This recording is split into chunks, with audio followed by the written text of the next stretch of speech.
let's take a look at Tony La Russa's lineup. It'll go like this. It'll be Ryan Theriot to lead things off, followed by Colby Rasmus, and then Albert Pujols.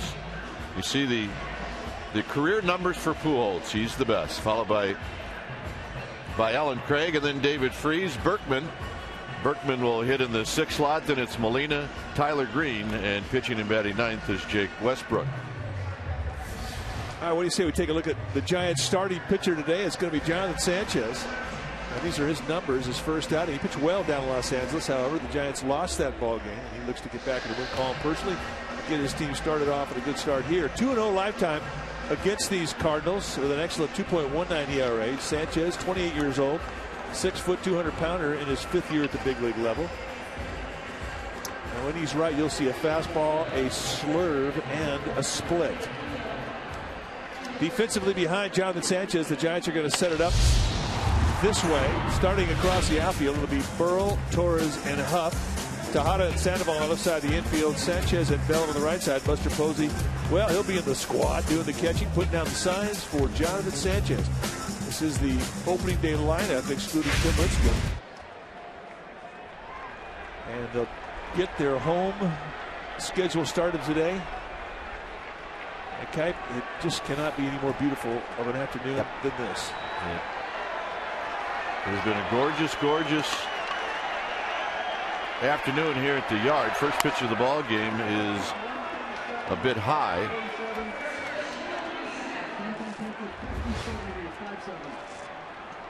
We get underway at 1:37, and the 1-0 pitch to Theriot is a ball, 2-0.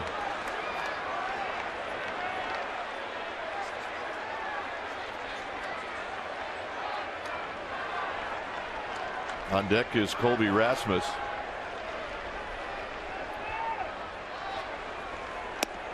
And it's 3-0. So Sanchez, maybe some opening jitters.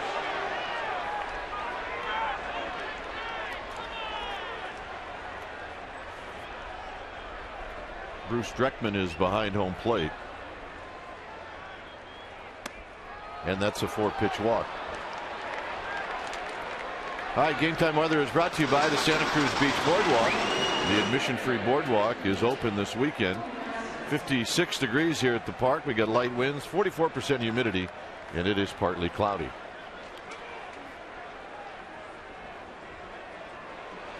So that's a 4-pitch walk. And here's Rasmus. You know, Dreckman usually has a pretty good zone. He's a good guy to pitch to because he's the type of umpire that you have a sense will look for strikes. He is a high ball preference, however. There's a strike. And that one strike there will calm Jonathan Sanchez down in a large way.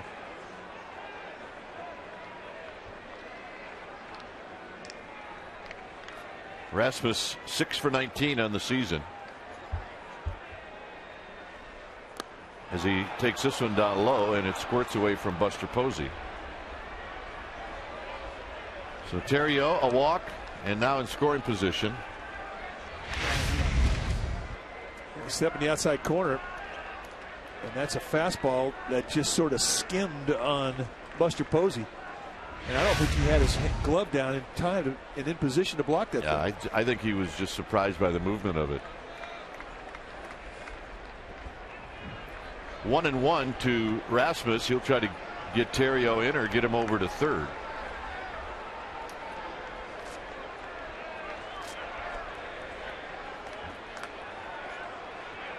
Theriot with his lead, and there's a breaking ball high. 2 balls and 1 strike. It's a little out of whack right now for Jonathan Sanchez. Yeah, it happens. It's usually taking 8 to 12 pitch limit. Somewhere around there is where that adrenaline will start to fade. But he's vulnerable right now because he doesn't have a feel in his hand. He's all over the place. There's a foul out of play, 2-2.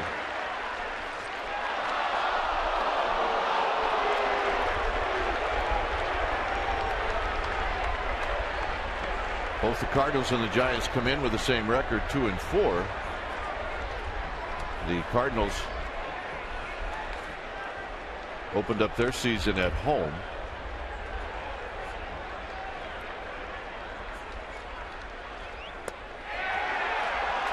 And Rasmus just held up on a pretty good breaking ball. It's 3-2. Excellent breaking ball. You have a chance at 2-2 count to go out of the strike zone and hope he chases. And Rasmus, I don't know how he held up, but managed to lay off it. Good pitch, better take.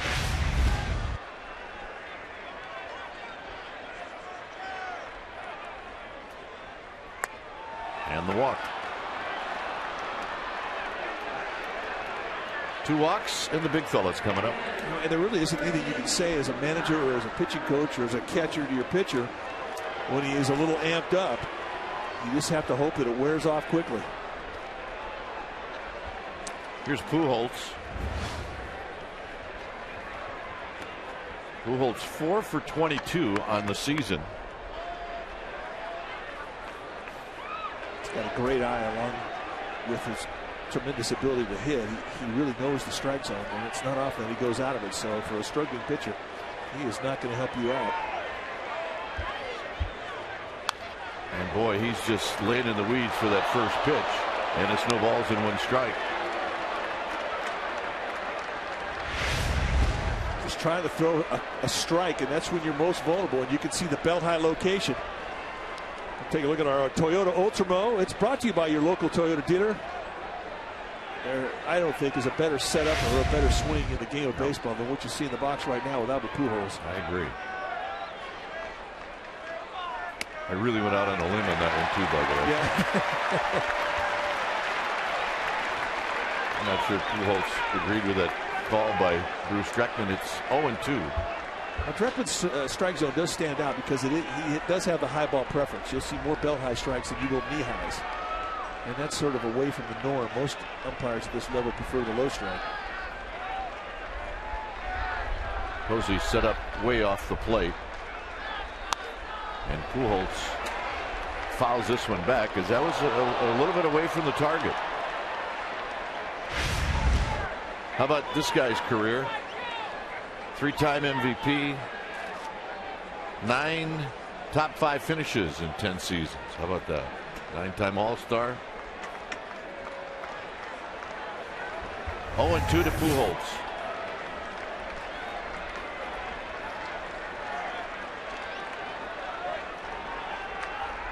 And Sanchez sneaks in behind Terrio, but Jonathan Sanchez chooses not to throw. Pujols, by the way, and this is not any breaking news, but he is a free agent at the end of this season.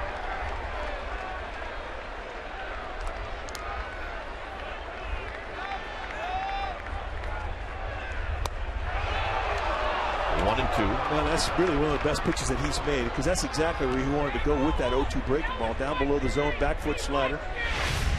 As we pointed out earlier, Albert Pujols doesn't often chase even a good pitch like that. But that sign right there to me is he's starting to wear off that adrenaline a bit. As he nailed that location down, and that's right where he wanted to throw it. No Matt Holliday. A long look to second, and now the pitch to Pujols, and Pujols takes low again. It's 2-2. Holliday, of course, had his appendix taken out over this past week. The Cardinals did not put Matt Holliday on the disabled list. He expects to be back relatively soon from what we hear.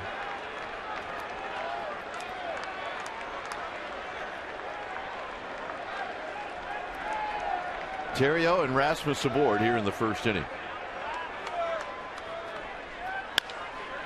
Sandoval steps on third. Double play. That's the 5th double play Pujols has hit into during this young season. Well, you don't want to make a habit of walking 2 guys to set it up for Albert Pujols, but the Giants just took advantage of a cold hitter. I credit Jonathan Sanchez for getting some nice finish on that pitch that got the ground ball.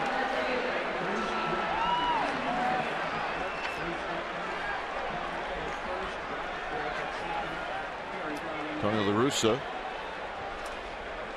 another year at the helm of the St. Louis Cardinals. Yeah, hard to believe this will be his 16th year as a Cardinal manager. I just remember him leaving the A's just like a couple of years ago. A couple of weeks ago. Here's Alan Craig. On the ground, foul.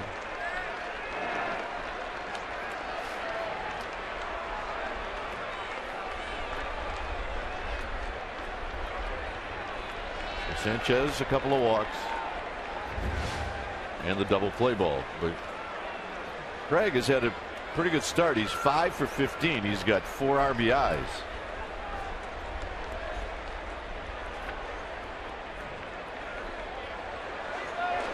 Rasmus is at second, and it's a ball and a strike.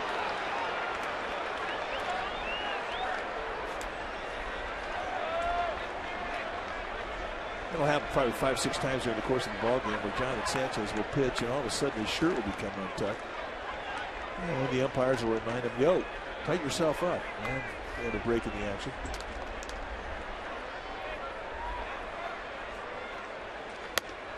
Very high. 2 balls and 1 strike. Used to happen to me a lot too. And then the boiler showed up. Yeah. Stays in a lot better. That's one good thing about a boiler. Just got to have long shirts, that's all. 2 balls and 1 strike.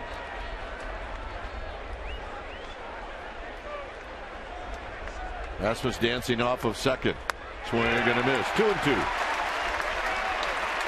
Start to see him miss down below the strike zone with his specialty pitchman. And that's a good sign. Split finger fastball, and he'll use that as his changeup. And that just impressed Alan Craig.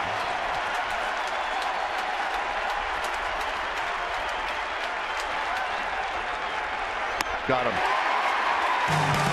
Gets Craig on the high fastball. Sanchez gets out of it. Giants are coming up.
First inning. Now it's time for the Giants, and here's their lineup. It'll be Andres Torres to lead things off.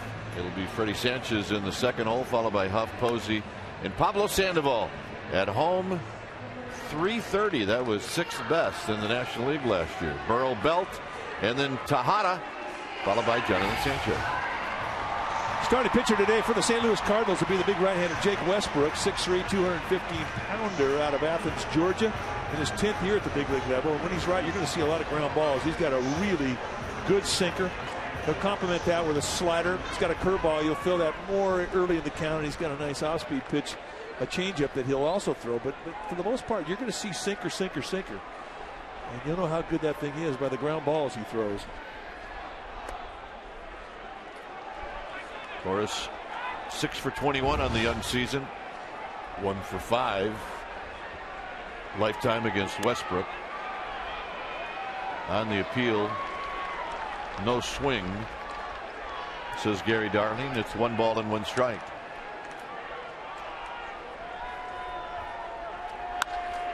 Hit to left field, but Craig backpedaling, and he puts it away. 1 out. Take a look at the defense of the St. Louis Cardinals. Well, it's going to be Craig, Rasmus, and Berkman. Those are your outfielders. Ontario and Freese on the left side of the infield. Green and Pujols on the right side. Down here, Molina, the 3-time Gold Glove Award winner, the squat behind the plate. That's right, the brother of Benji Molina. And that is your Cardinal defense. Boy, good day to A good day to be in the stadium, but if you're going to be out of the stadium, that's not a bad place to be. That's a good place to be. Oh yeah, there's your crew. Okay, maybe better outside the stadium than inside. Are those Dwayne's dames? Yeah. I don't fly them in anymore. I throw them on a boat. Sanchez takes a strike. It's 1-2. 8 for 22 on the season. And there's that changeup. It's got big sink as well. And not a whole lot that he throws that doesn't have downward bite. And as JT Snow said, when you're facing a sinker guy, look high for mistakes. If you try and swing at one that starts at the top of the knees, by the time you get after it, it'll be right there halfway down your shin bone. It'll weigh 16 pounds. Hit to the right side where Green will put it away. 2 outs. And Aubrey Huff's going to hit.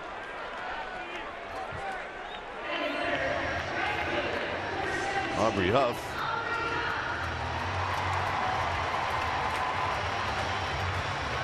Seven for 24. Already 7 RBIs on the season.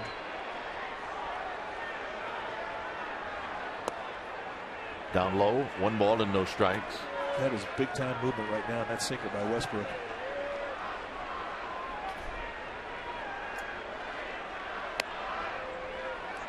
And really, when you think about it, this is not a good umpire matchup for Westbrook because of Bruce Dreckman's preference to the high pitch.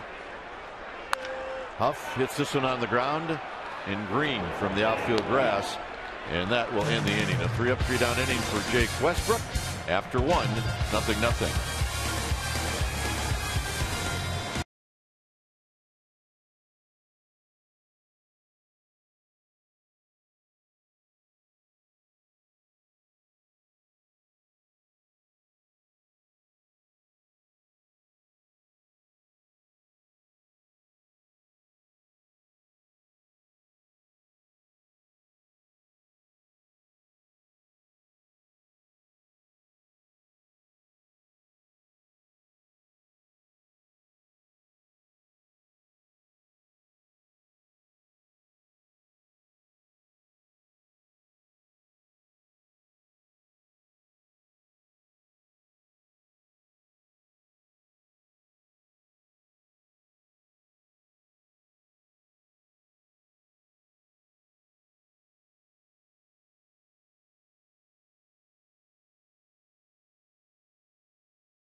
As the Cardinals will send up David Freese and then Berkman, followed by Yadier Molina. So Sanchez, who threw 21 pitches in that first inning, but came away without allowing any runs. Freese is 2 for 16 on the year. And expecting big things, the Cardinals are, out of this kid. Well, he had a pretty good year going until he had an ankle injury that sort of cut his year short in June. But he's got credentials. If you look at what he did in the minor leagues, I mean, he's had some pretty big years where you could forecast that he's going to be an impact player at this level. Sanchez falls behind 2-0. Now, I thought Sanchez did a nice job of pitching out of a jam, but you don't want to continuously keep setting the table for free against this team. Any team.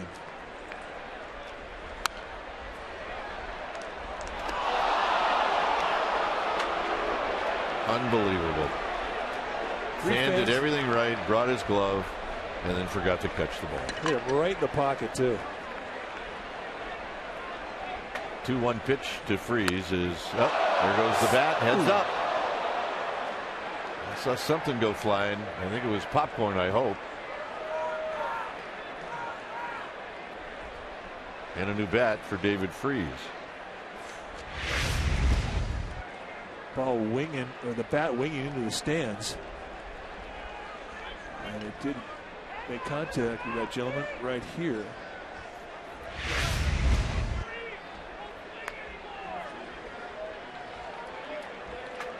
So it's 2-2.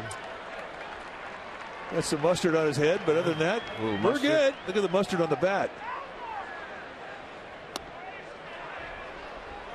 We can handle a bruised up hot dog. Yeah, that's not a problem. So I hope he's doing fine. Full count to Freeze.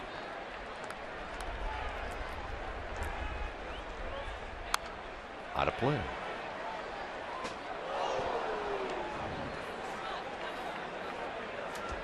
All right. We're saying we're good. I think he got nicked up a little bit. Mom's taking care of him. Finger? Yeah. Or is it the hot dog?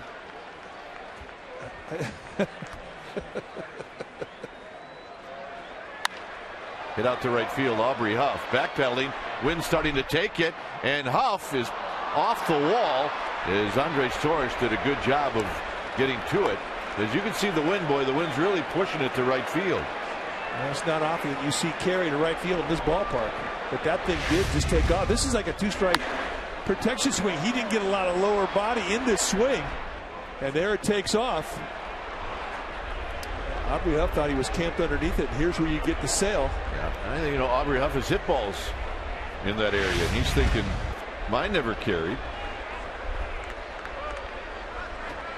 So here's Berkman. Berkman 6 for 20 on the season. And he will line this one at Sanchez. And just getting back is Freeze. Nice catch a break there. That ball was scalded. So Berkman did everything right. No reward. Just a bullet right to Ferdy Sanchez. And you see Freeze just does get back ahead of Sanchez's foot. Here's Benji's brother. Yadier Molina, 3 for 18, 3 RBIs, 1 for 3 lifetime against Sanchez.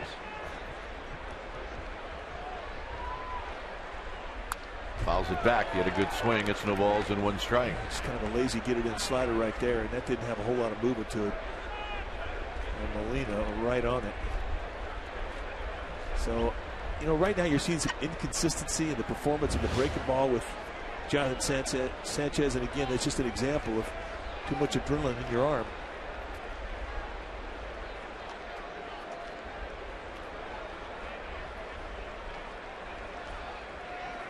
Sanchez, a double look to second. And it's foul back. 0-2. That's on the radar gun here at the ballpark, 92. But as Mike has said from time to time, it's a sneaky 92.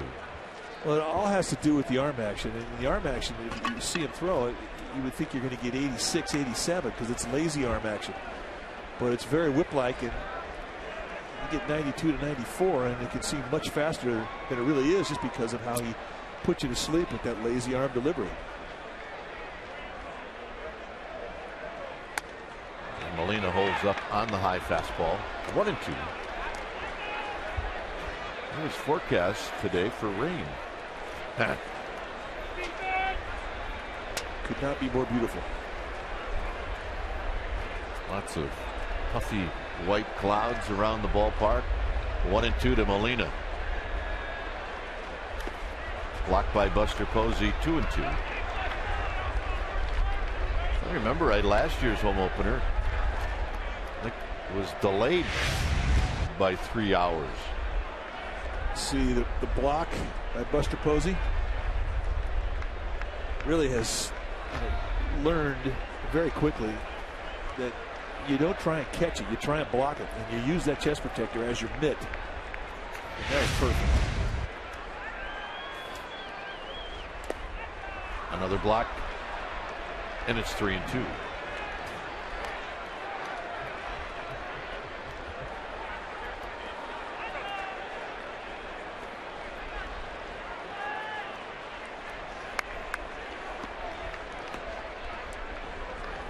.34 pitches for Jonathan Sanchez, with one out here in the second inning.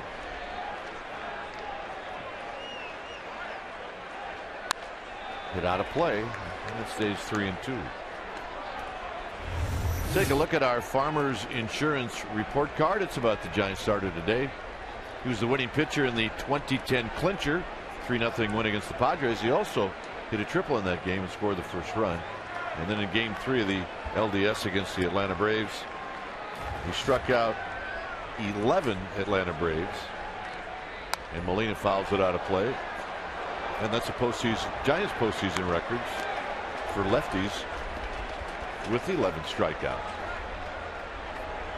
Previous record was held by Kirk Reeder. It was 2. Yeah, 1.5. Just kidding. Now both their phones are going to blow up here in a minute. That's right.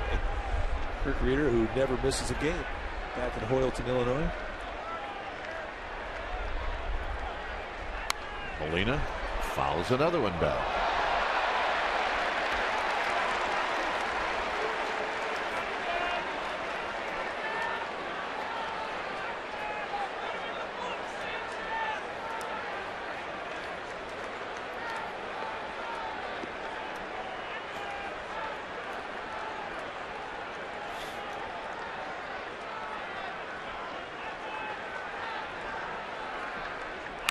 On the ground to Sandoval. Sandoval will check the runner and throw on to Belt. 2 outs.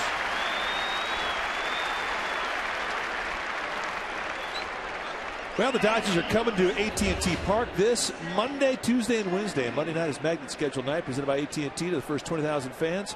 And you will receive that Giants 2011 Magnet schedule. Put it on your refrigerator. Very cool. You want tickets? All you have to do is go to sfgiants.com. There are tickets available. Get out here. We're having a ball. Dodger series Monday, Tuesday, and Wednesday.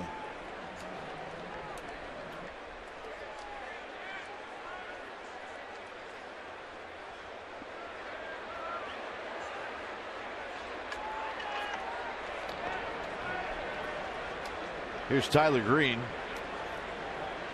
He's only had 1 at bat on this young season. He's 0 for 1.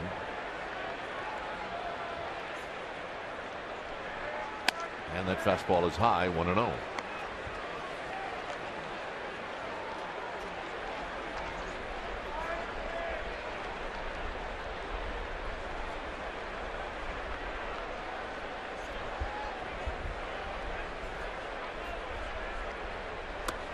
Just on the outside corner to even the count. That's a good pitch. That's his split. That's his changeup. Throwing it at 1-0 count. He knows he's not going to just give in here. He's got a pitcher on deck and an open base, so he can pitch to a corner. But that pitch right there, nice extension. And he's starting to show big-time signs that that adrenaline is gone. Base hit. Charging is Torres. Freeze is coming in. Here's the throw. And it is not in time. And Tyler Green, with his first hit of the year, gives the Cardinals a 1-0 lead.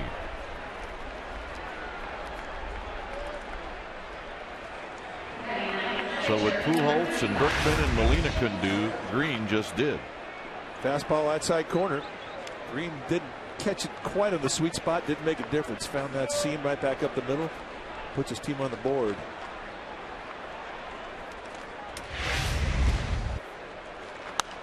Westbrook fouls it out of play.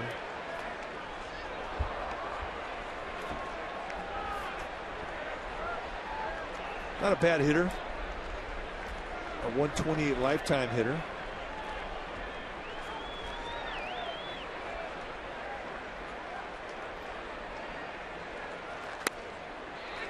Oh, and 2.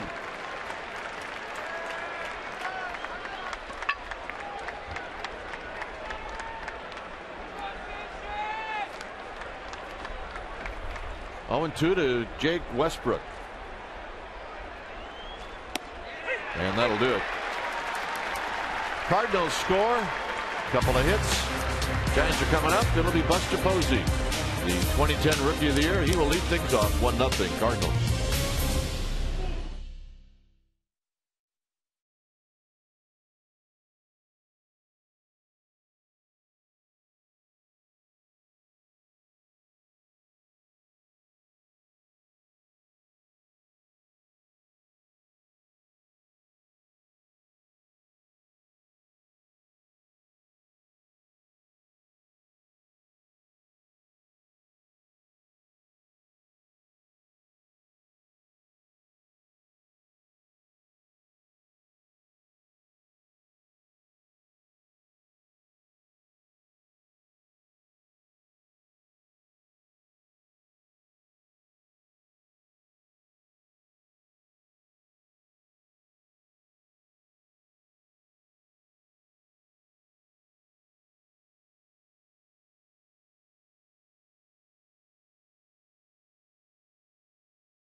Enough of your San Francisco Giants? Well, we've got more. While you're watching our broadcast, grab your laptop and log on to csnbayarea.com and check out our latest edition.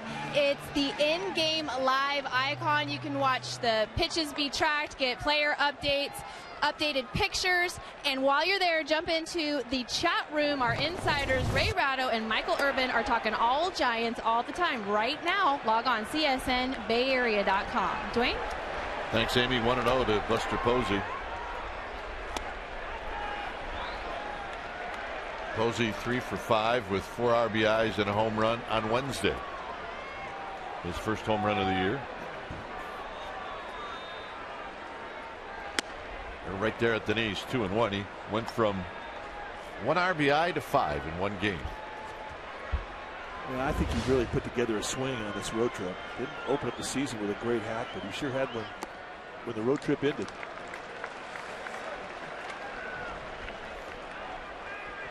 Sandoval. And then Burrow. Bottom of the second. And the walk.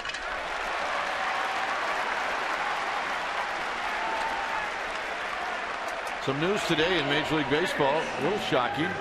Manny Ramirez has said, that's it, I'm done. And those are his numbers. He retired with a .312 lifetime batting average, a 12-time All-Star. Wow. I'm sure there's more to this story, and we'll get more information during the game, after the game, tomorrow morning. But Manny Ramirez says, I'm out. That is a shocker. And you have to feel that through the Tampa Bay Rays, that came out of nowhere.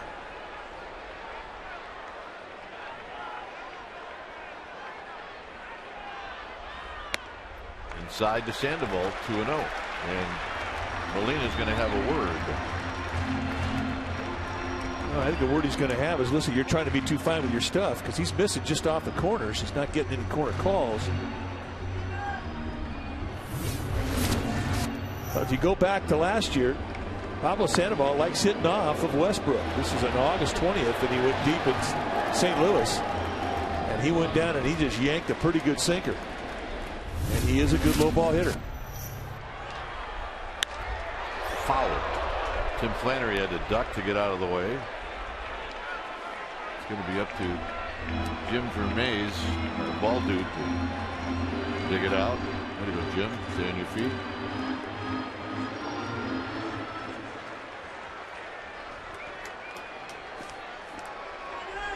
Two and one to Sandoval. And a base hit to left field. Stay hot. And that's how you beat big time sink. If you're a left-handed hitter against a right-handed sinker baller, you go with the movement.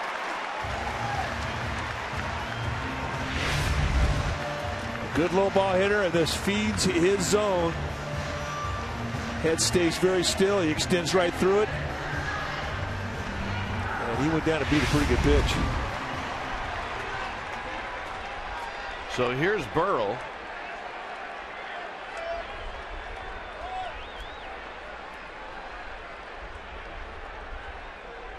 Burrow shoots one back, and he throws it into center field.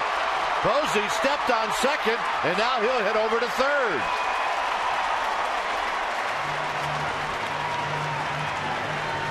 Wow, I'm thinking triple play. Yeah, it was two. Had it been an accurate throw, Buster Posey would have been out by 10 feet. The only question is to whether or not they were going to be able to get the out at first. But Westbrook rifles it into center field, so the Giants wind up making it a productive out. Buster going back, had to re-tag, and he saw an opportunity. Scampers over to third base. I think they're going to appeal.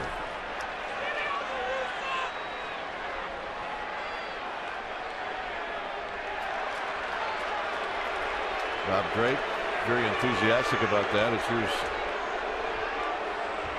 Tony La Russa coming out. Well, he had to go back and touch the base once the throw went into center field. And there's the touch. So not much of an argument as Tony La Russa will now head back to the Cardinal bench. Hey, a lot of ways it's a way of manager to stay loose. Take a little trip out to the umpire. Hey, he's from this neck of the woods. Tony's got a big pass list here, I would imagine. So lives in Alamo. So Brandon Belt, an RBI opportunity. He's 4 for 22.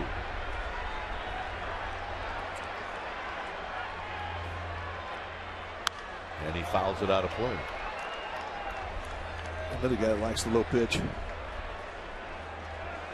Brandon Belt. I mean, up and down your lineup, you've got to have a variety of hitter types. And I've always felt this. If you have a bunch of low ball hitters, well, I mean, you're going to wear out low ball guys, but the high ball guys are going to wear you out. 0-2. If you've got a bunch of different type of hitters, a couple low ball hitters, a couple high ball hitters, a couple opposite field, I mean, that makes it tough on a pitcher. He's got to move the ball around. Can't just be one dimensional and beat your team. And the Giants have a pretty good mix.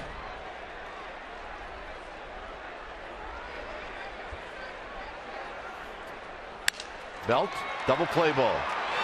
4, 6, 3, and Westbrook gets the double play to end the inning. Third inning coming up.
History. Tim Lincecum, Matt Cain, Jonathan Sanchez, Madison Bumgarner became the first homegrown World Series rotation since the 1986 Red Sox.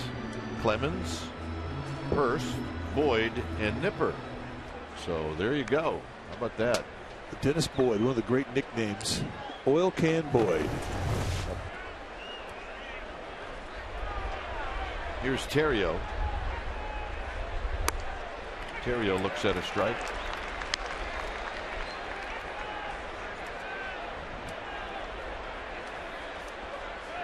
Terrio, Rasmus, Pujols. In at third is Sandoval. And a quick 0-2 from Jonathan Sanchez. Two good location pitches, a fastball in the outside corner, backdoored him with a little breaking ball.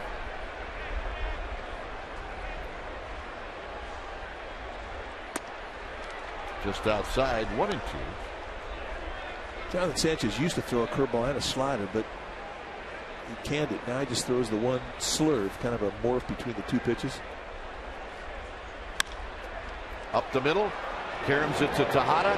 Tejada to Belt, who digs it out. 1 out. 1-6-3 in the play. Nice play. Well, tonight at 7 p.m., you can check out your Sharks taking on the Coyotes right here in Comcast Sportsnet. Well, actually, it's Comcast Sportsnet California. The regular season ends with the first of a home and home.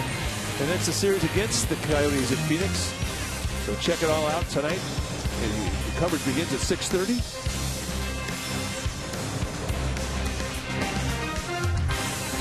Here's Colby Rasmus, who walked in the first.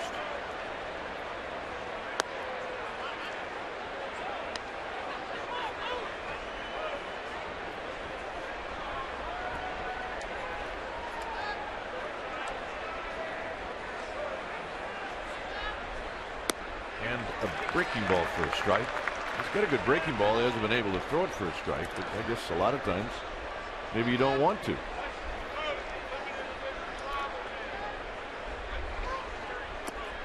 Like that, 1-2.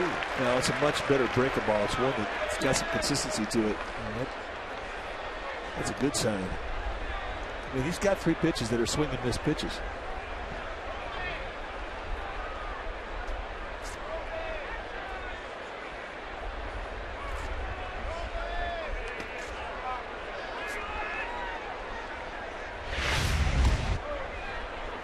Could see the eyes picking up the target, and there's the spike on the curveball, his knuckle curve, which allows him to give proper hand position and a much more consistent release with that breaking ball.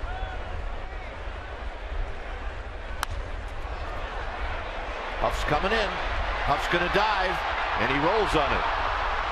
And he will get it in quickly. That's exactly how Aaron Rowan got hurt 2 years ago. And this is the 4th time in this young season that he's had to go down on his belly, and he really got jarred in L.A. Just sinking, and you see him roll not only on his chest, but watch the arm just kind of get bent back as he rolls under. Get it out of there. So here's Pujols.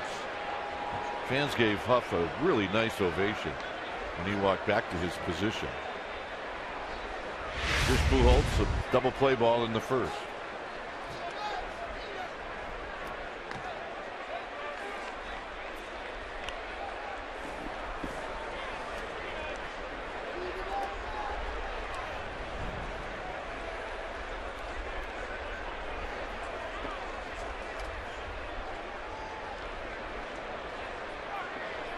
Back is Rasmus.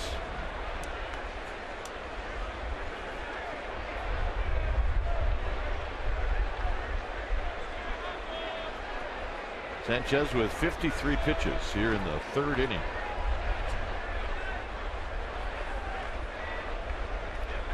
Very high, and it's a ball and no strikes.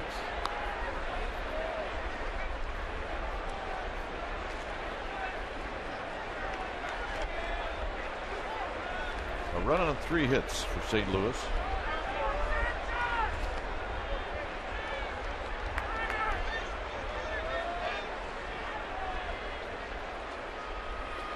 Foul back. Talked about the Cardinals in their 2-4 mark. They played all of their games at home. Padres beat them the first 2 games of the season, and then Jaime Garcia pitched a beauty to get the lone win in that series. And then the Pirates took 2 out of 3 from the Cardinals. So a 2-4 homestand for St. Louis.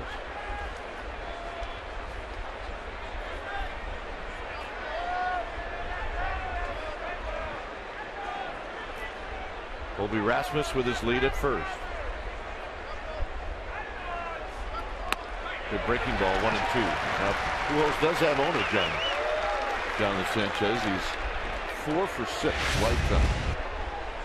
See the pitch performance on that last breaking ball, wrapping around the outside corner.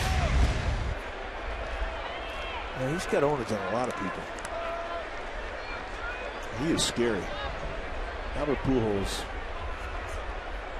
He's the man. Very high, 2-2. But he does a lot of things to help himself out. I mentioned the setup that he has. He loads up on the inside part of his right foot, slight bend in his back knee. He's got a high back shoulder and a very, very flat swing. And that bat stays in that strike zone a long time. He backspins just about everything he makes contact with, just from the base of the strike zone all the way to the top of the strike zone. You don't see him topspin too many balls. Got him.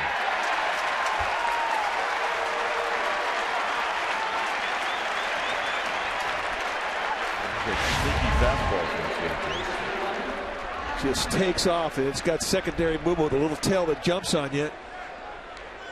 And he gets him to chase above the letters.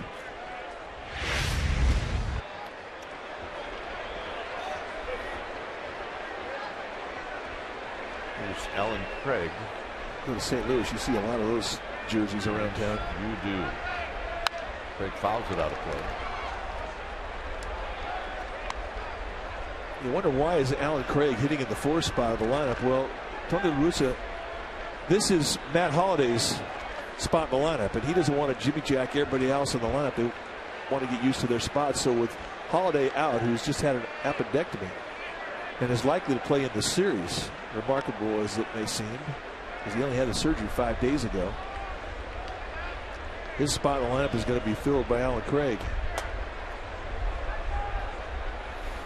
It happened to Andres Torres last year. It took him about 2 weeks to come back. He is amazed that Holliday's even talking about playing within a week. 1-2. I told Andres that he's making you look bad. He said, I know. And Torres is a tough little guy himself.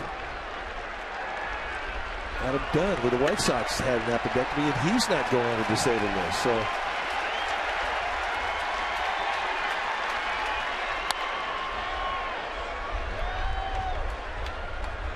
if I'm Andres Torres, I'm telling him that my appendix was bigger than theirs. Just to say, listen, you don't mess with a race car, man. You give it a little bit more time. And he is a race car.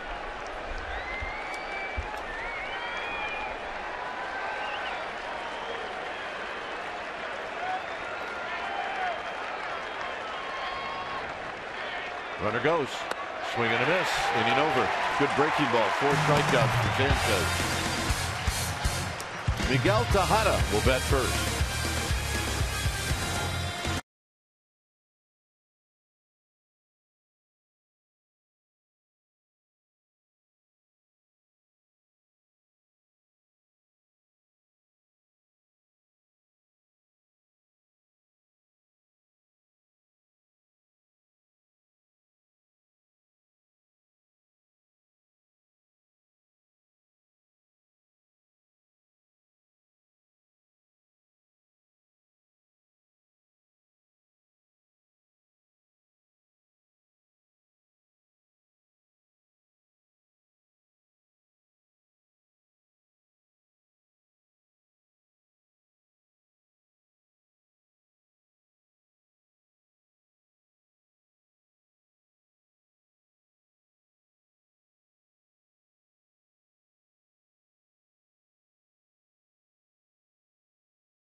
find a great selection of seats and the freedom to choose where you want to sit. Go to StubHub and choose your seats today. Westbrook to Tejada, and Tejada hits one high. Hits it deep. Out of here. Game tied. His first at bat at AT&T Park. How about that?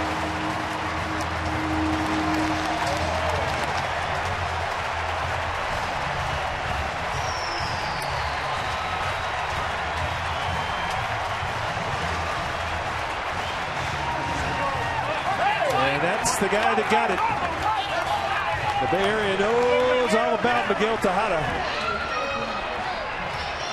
And that's a great way to start your Giants career here in San Francisco. Here's Sanchez. First home run of the year.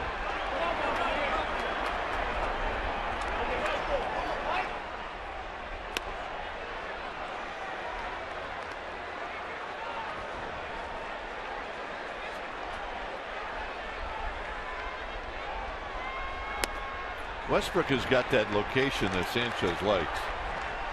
That spot about the size of a softball down and in. His happy zone? The happy zone. 2-2. That is not it. It's not. It's a little too far off the plate. Yeah, it's got to be middle in. Just above the knees. It's a little closer to it, isn't it? Indeed it was. All right, let's take a look at the replay of Miguel Tejada's first home run as a Giant. A little sinker that didn't sink.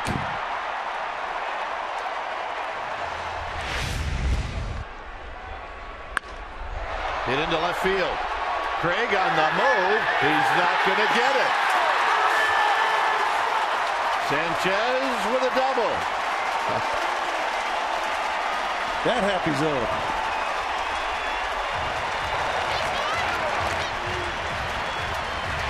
He's got one spot that he does not miss. And Jake Westbrook just found it. I'll tell you what, though, going the opposite way with a little pop. That's the type of at bat that'll give you bragging rights around the batting cage tomorrow. You know, Sanchez last regular season start in this park, he hit a triple. Torres fouls it to the backstop.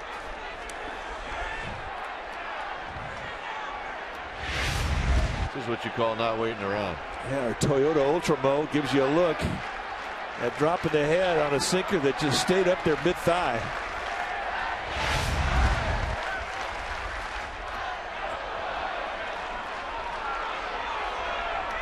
And you don't have to hit him halfway up the bleacher. You just have to clear the wall.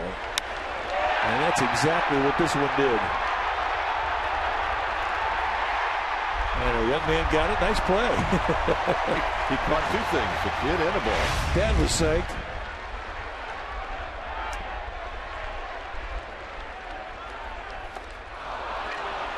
Torres on 3 pitches. So that's a disappointing at bat. At the very least, you can accomplish it in a bat with a runner at second, nobody else, is getting that runner over. And Westbrook kept pounding the outside corner with big, heavy sink. This one, he takes a little bit off. Changeup still has the same movement like that fastball has. And a frustrating at bat for Andres Torres.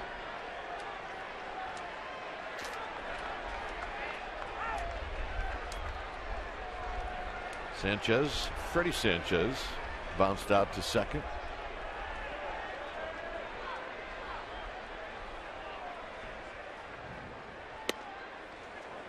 And a breaking ball for a strike, and it's 0-1.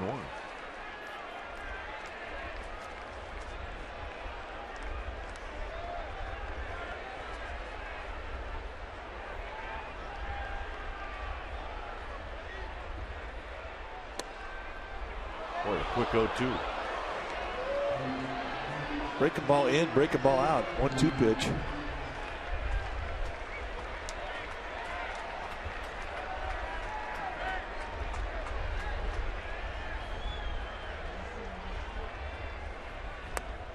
That time Molina wanted it further off the plate. That's where he got it.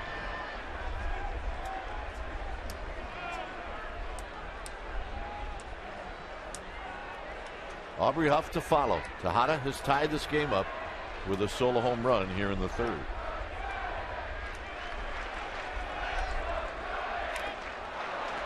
And Sanchez got a piece and he stays alive. Well, that was the same pitch that Westbrook struck out Andres Torres with, a changeup. Sanchez is a guy, he's tough to get on a changeup. Just does catch a piece, stay alive.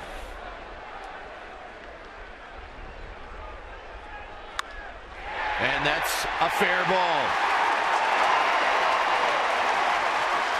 Sanchez is going to score. Sanchez into second. Giants take the lead. Well, it's what he does so well, and it really is his signature swing when he can stay inside of a pretty good breaking ball and shoot it the other way. Saw it last year, and this is kind of how his World Series started. There's 3 at-bats, 3 doubles, a couple of oppo here, a hanging breaking ball. He stays inside it, right past Pujols, who could do nothing but watch. And that is our New York life, safe and secure, safe and second, as Freddie Sanchez puts the Giants on top. Here's Huff. Huff takes wide. So the strikeout by Andres Torres, not a problem.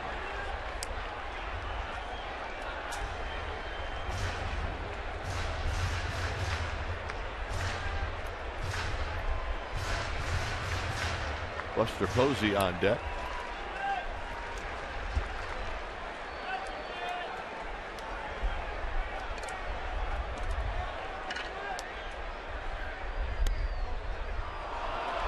May have come back and hit the inside corner.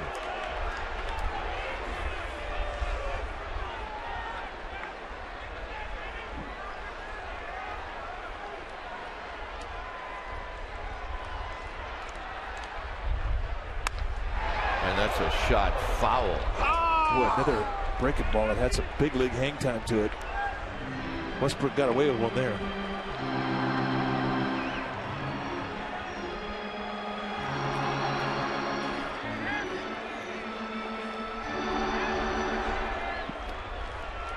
One and two to Aubrey Huff.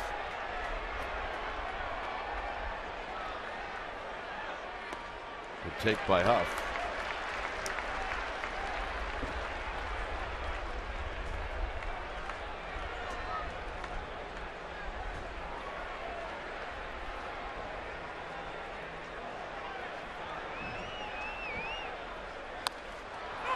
Huff just got a piece. He may have got a stinger up his wrist. One characteristic of Aubrey Huff's swing is he really throws that bat head. He uses a lot of top hand. And as he extended through, he may have got a little stinger when right up his left wrist.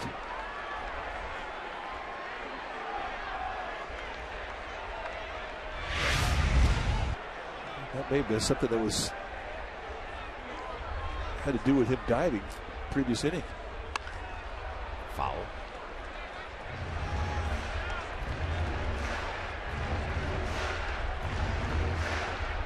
Tremaine Muller, first base ball dudette, getting a workout down the right field line. Making friends though. 2-2. Base hit. Probably going to have to keep Sanchez at third as the throw comes in and Huff comes through. Well, you really see some nice opposite field hitting on that sinker. That wasn't a hanger, it was away. And pretty much the same way that Pablo Sandoval beat him. Aubrey Huff does the same thing. Good top hand throw, head stays still. And when Aubrey Huff is using that side of the field, he is a tough out. But just hit too sharply, and Tim Flannery opts to put the brakes on for Freddie Sanchez. Buster Posey drew a walk in the second. You know what Westbrook's going to try to do here. They'll try and get that ground ball. And Posey does such a good job of going the other way, fouls it the other way, and it's 0-1. I mean, he's got a great natural swing to beat a sinker from a right-handed pitcher that works its movement back into Posey. And he stays inside the ball as good as anybody on this Giants team. In tight.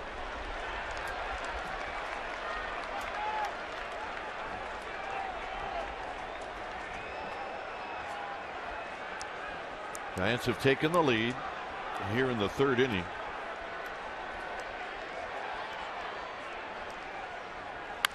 On the ground to third, maybe a pair. Freeze, Green, Pujols, double play, and that's what Westbrook is pitching for. Miguel Tejada ties this game up. Then the Giants take the lead. It's bye-bye baby, 2-1 Giants.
Off season for Giants fans, but for one of our own right here, Mr. David Benzer, one of our longest tenured Giants cameramen. It was a very difficult couple of months. He was diagnosed November 10th with throat cancer, and guys, he beat it. I'm so happy to announce today that Dave Benzer is making his 28th consecutive Giants home opener.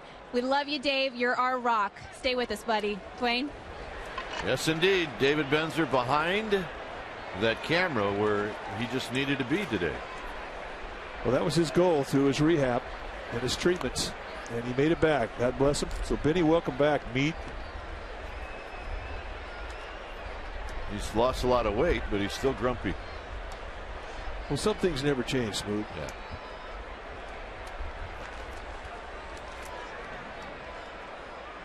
One 0 pitch to Freeze is a strike on the outside corner.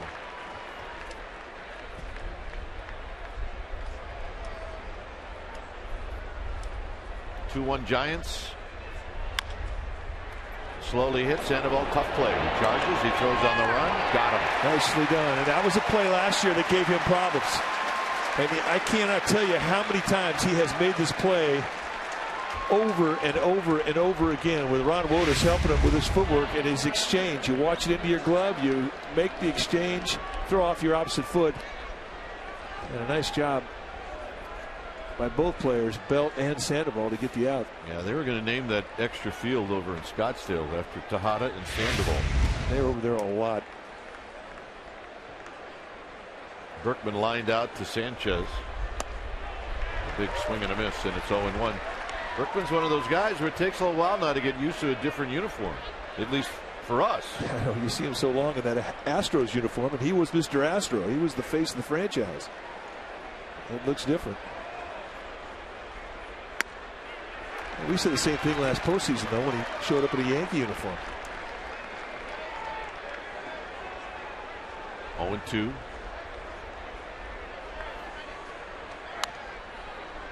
Fouls it back.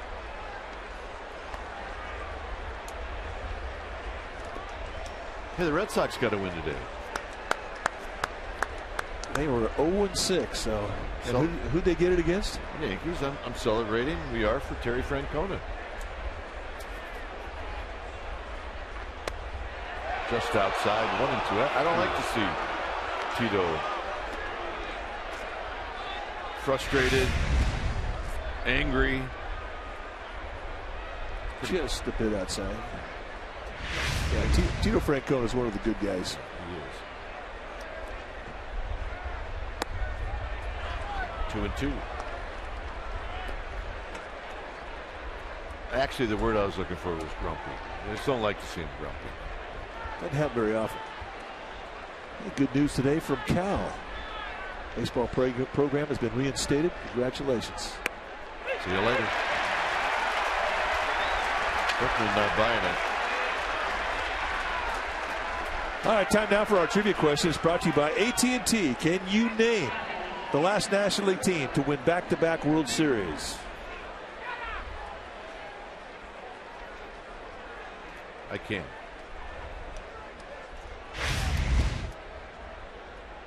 Molina bounced out to third. You pitched against them, but that's it. That's all I can say. That's true.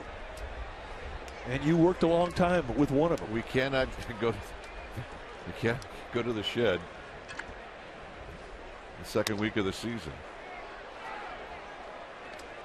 And we're not talking about Woody's shed either. 2-0.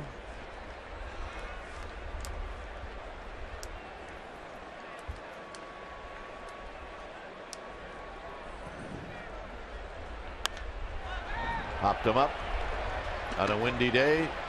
Could be tricky. Tejada backpedaling, not a problem. Sandoval, Burrow, Belt coming up.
And may not be reproduced or retransmitted in any form, and the accounts and descriptions of this game may not be disseminated without the express written consent of San Francisco Baseball Associates LP. All right, we're going to ask and answer our trivia question brought to you by AT&T. The question today: can you name the last National League team to win back-to-back World Series? Our survey said, well, it was the Cincinnati Reds, and they did it in 1975 and 1976 with the Big Red Machine.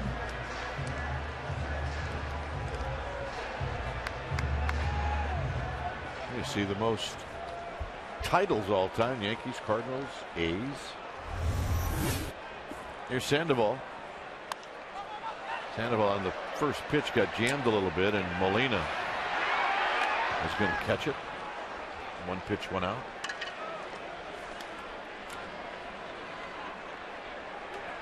Here's Burrow. Burrow lined back to Westbrook in his other at bat.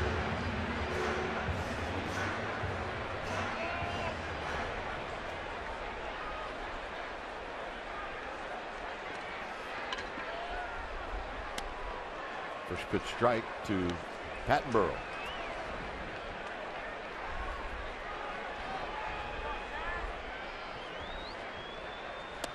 Way inside.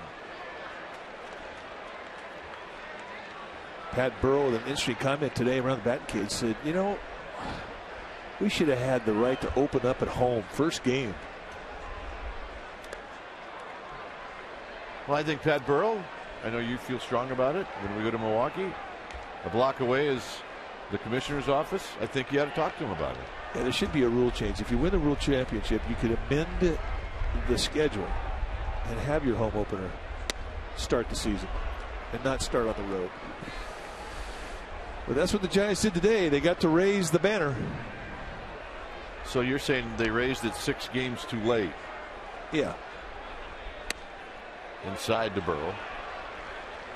But I mean, we know that the schedule is basically all sewed up before the first pitch of the playoffs is even thrown. Ooh. And that is a close pitch. Good pitch.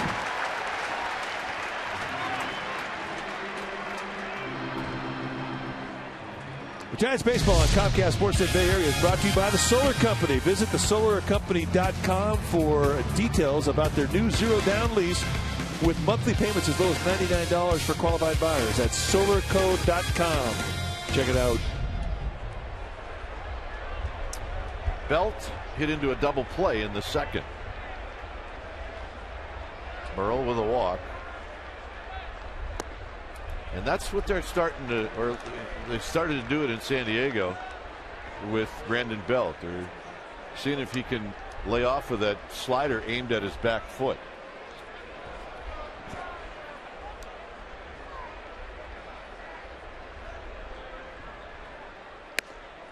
There's a strike. That was not a slider. You know, and yet that's what you have to get used to at the big league level. I mean, you're going to see stuff in the minor leagues. It's every bit as good as the stuff you're going to see up here. But up here, guys have a better consistency to command that stuff. And they have 3 speeds that they can control on both sides of the plate. Well, they have that 4-letter word that I hated too. What's that? Plan. Yeah, that's true. Guys up here have a plan, and they can execute, and they can read your swing type, and they can identify holes in your swing, and they can pitch to those holes and exploit them. That's what the big leagues is all about. Then they can set a defense against what your tendencies are to where you hit the ball, and you can hit into a defense. So it's not easy up here. Now it's 2-2.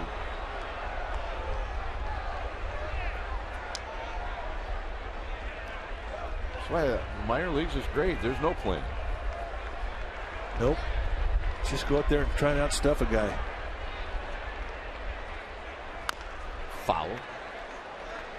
There's that breaking ball down and in. But as far as stuff is concerned, I mean, yeah. Well, yeah, and the stuff is even better sometimes because of the conditions. And the effectively wild factor that minor leaguers can benefit by. And the lights aren't as good as what you have up here, so it's not easy to hit down there. She just got off a bus for 15 hours. Big topper to third. And Belt just retired. 2 outs. Burrow to second.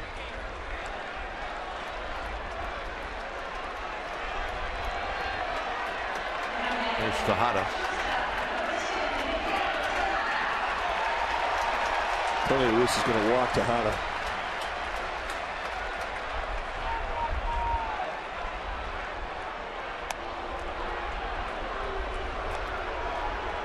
Part of the deal when you hit 8th in the National League is if you are an RBI guy, you're going to get passed on a lot.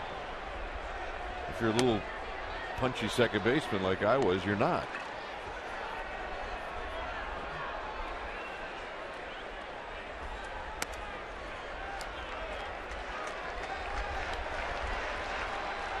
This was the home run by Tejada to lead off the third.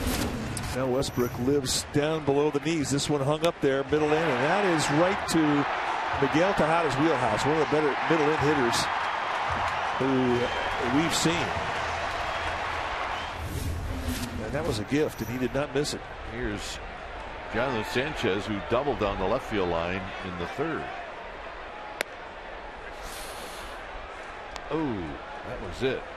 That was the happy spot.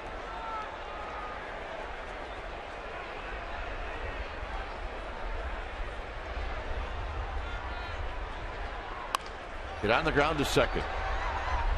Green will throw to Pujols. Giants will strand a pair and a couple of walks. Fifth inning coming up. 2-1 Giants.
Kite, this is from Jim, who's from the city.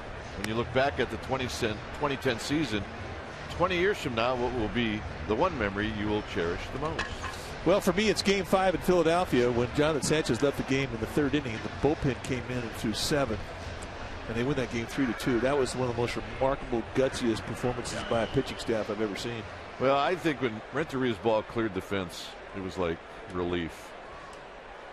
But we'll always remember the parade. I think I said Game 5. It was Game 6 in Philly. I beg your pardon. Yeah.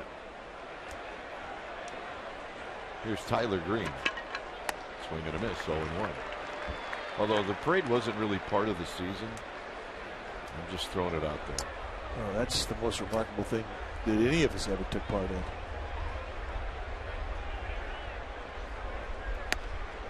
Forget the fact that we were in the first car, and we let everybody know that we were in the first car. And we were bragging about being in the first car, and then halfway through, the car died. And then we were like in the 9th car. Green strikes out. Yeah, good morning, good afternoon, good night. Strikeout number 6 for Sanchez. It's really hard to explain. You know, you tell your relatives back in Wisconsin about the parade. They have no idea what it was like. You actually had to be there. Pictures do it pretty good justice, but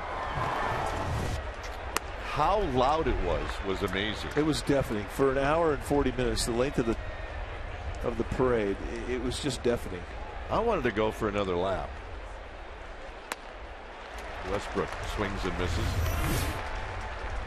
Yeah, all the confetti. Bruce Bochy's sitting next to his wife Kim. He said he blew out both rotator cuffs holding that trophy for an hour and 40 minutes. 24 pounds. But by the end of the time, he said it weighed like 90 pounds. Could hardly lift it. He said he put it down, and then people started yelling, "What are you doing? Putting it down." Pressure was on him.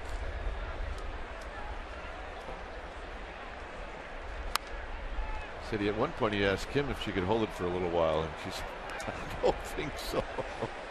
And no.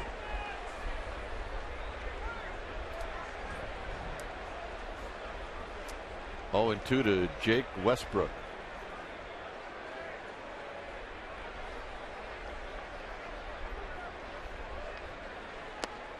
And Westbrook, 7 strikeouts for Sanchez. Well, the San Francisco Giants' Worth the Wait hardcover book is now available in the Giants dugout stores. This official commemorative production presents images and memories from spring training to the stretch run through the playoffs and the World Series, capped off by the epic ticker tape parade.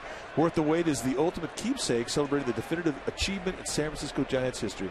Written by Brian Murphy and photography by Brad Mangan. Visit the Giants dugout store to pick up your copy today. Beautifully done. Here's Terrio, 0 for 1. Yeah, we did the forward on that. Actually, you did most of it. Because you can spell. It's important. 1-0 pitch to Terrio is high, 2-0.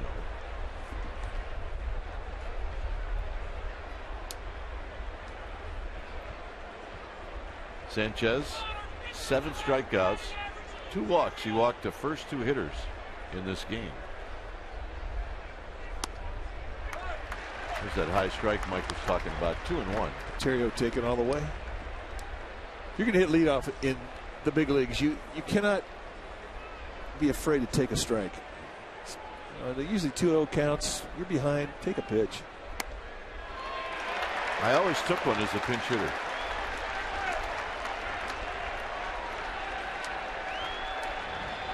Two balls, 2 strikes. Sanchez strike away from striking out the side.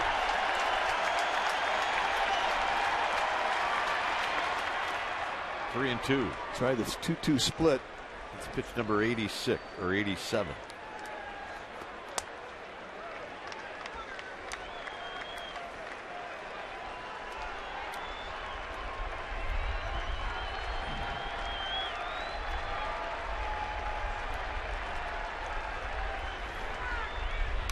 Ooh, fouls it back. Terrio, a big swing.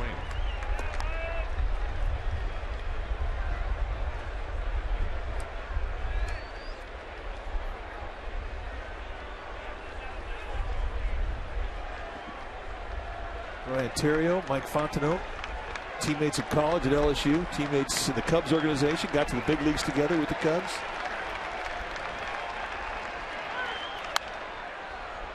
Out of play.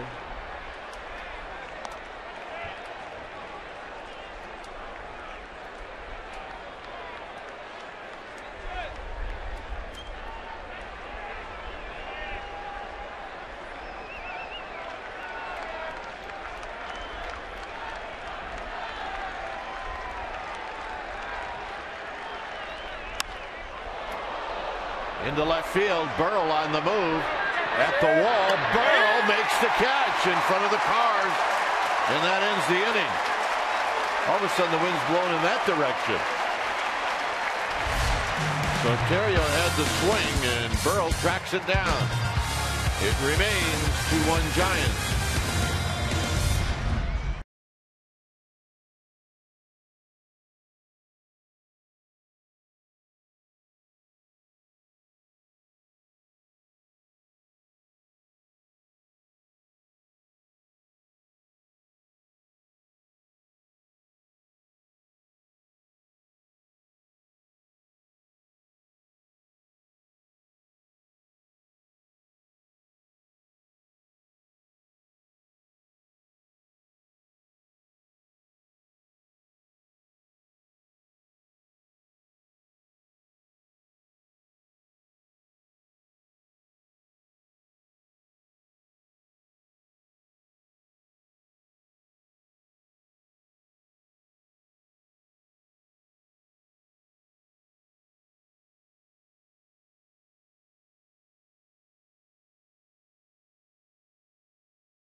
The Dodgers, they'll play the final game of their series on Comcast Channel 3 or in HD or on Channel 703. And for everything Giants, check out NBCBayArea.com and search for The Cove. Deep coverage of the team, the players, and even the ballpark. The Cove on NBCBayArea.com. Here's the 1-0 to Torres, and Torres bunts it. It's a good bunt, and he's going to have a base hit, I think. Yes, he does.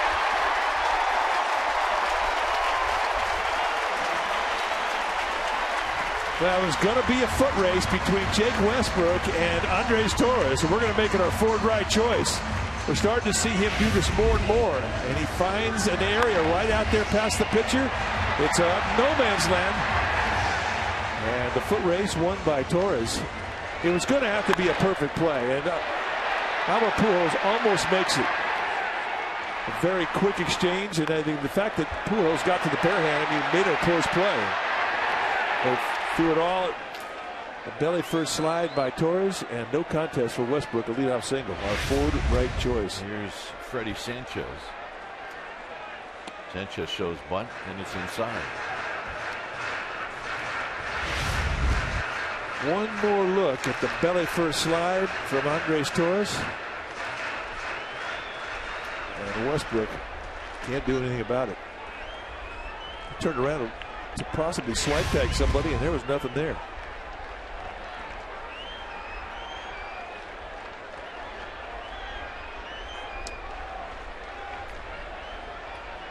Aubrey Huff on deck.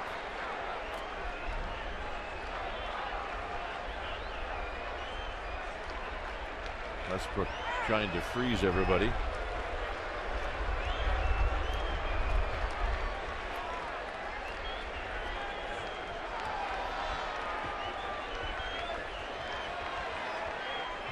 One ball and no strikes.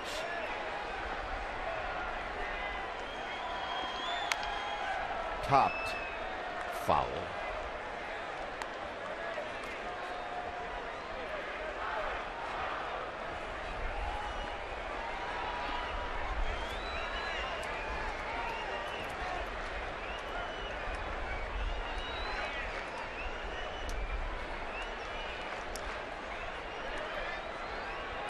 Snap toss, Torres back.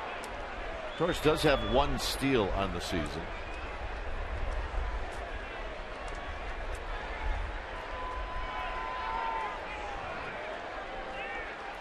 Good attitude. 1-1. And the bunt. Westbrook to Pujols. Torres down to second.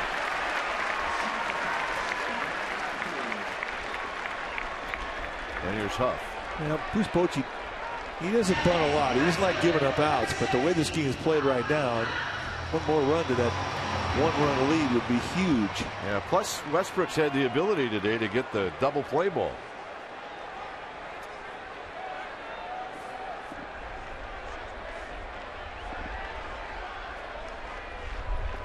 Huff pulls this one on the ground, and this will be a 4-3 putout.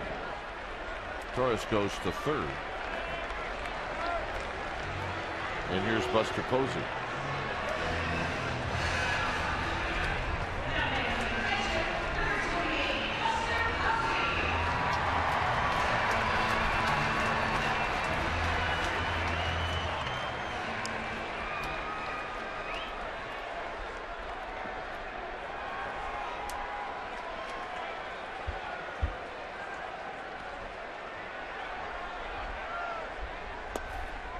One ball and no strikes.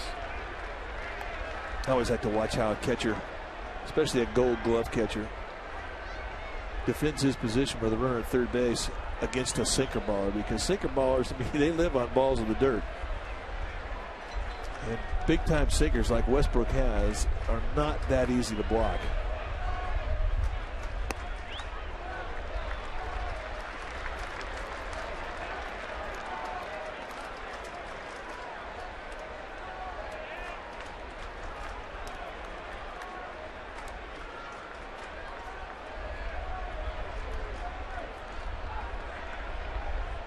Sandoval in the on-deck circle.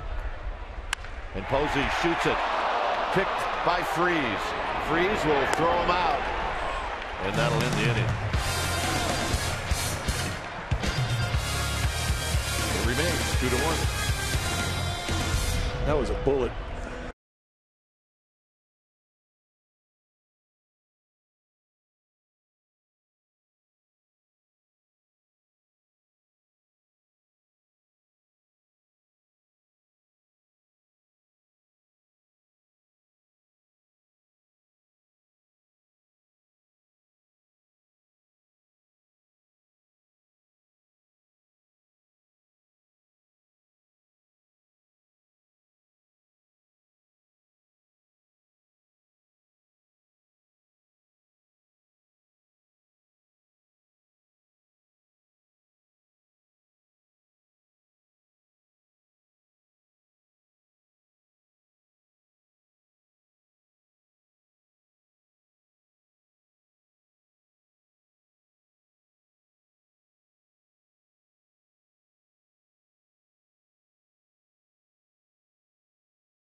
Freeze cam, and it's going to be Miguel Tejada. Tejada with a solo home run in the 3rd inning. And let's check it out. On contact, the beautiful swing by Tejada. Coors Light Freeze Cam brought to you by Frosted Brewed Coors Light, the world's most refreshing beer. Here's Rasmus. Rasmus is walked, and he has singled.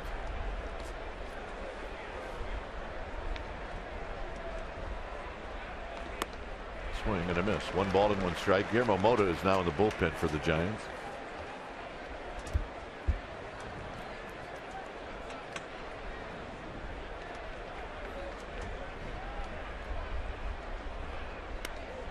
Inside corner on pitch number 93. That split fingers because such a good pitch for him. Not just because it gives another speed to his repertoire of pitches, but it enhances the fastball. It makes his fastball look even faster. Tejada on the backhand, and he'll leave his glove and ball at the position, and it'll be a hit for Rasmus.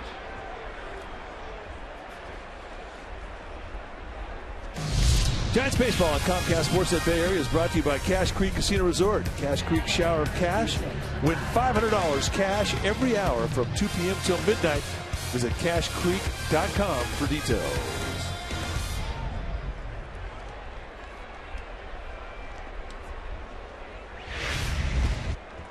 Now it's going to be a good play to his backhand, and he stepped on the glove. I saw you do that once. It's been ruled an error. That's not a good call. That would have been a base hit no matter what. See, I don't think he had any chance of throwing Rasmus out. It is not an error.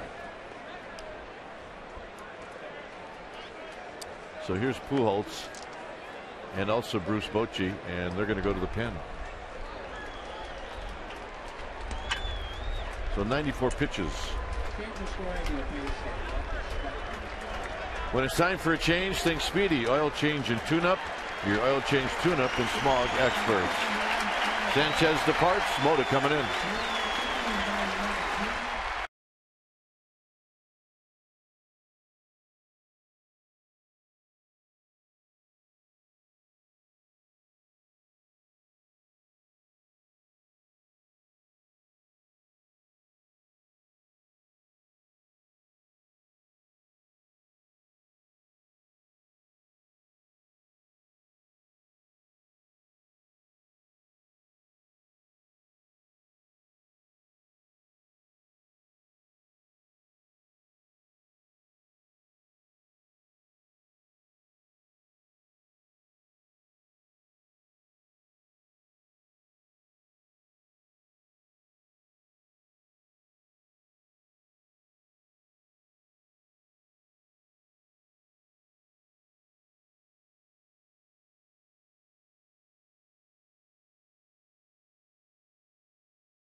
now, and there's no better place to bring your group this summer than to AT&T Park. To get the best seats at the best prices, make sure you book your group today by calling 415-972-2298 or visit sfgiants.com. See the numbers for Guillermo Mota. And Pujols will be the first hitter that he will face.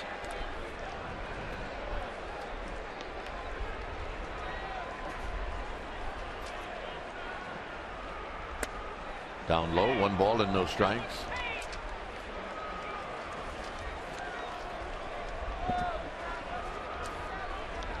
Giants just hanging on to a 1-run lead.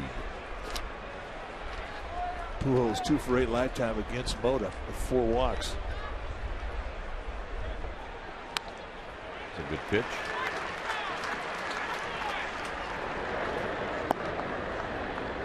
Dan Runzler in the bullpen.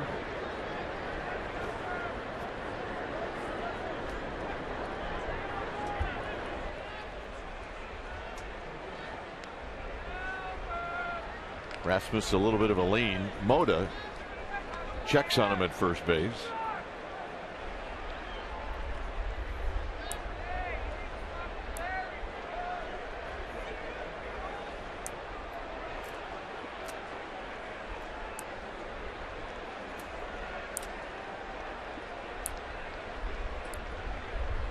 And Rasmus goes, and a swing and a tapper to third. And it's going to be a tough play for Mota, but he throws him out. Nice play. That was not an easy play at all.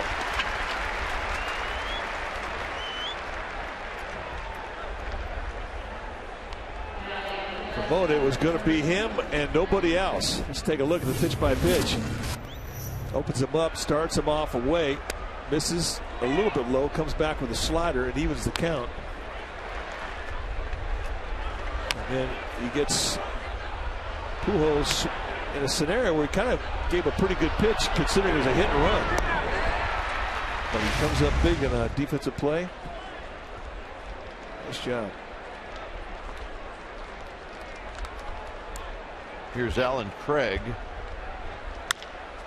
Big chopper to Sanchez, and Sanchez will throw out Craig. And David Freese is going to hit.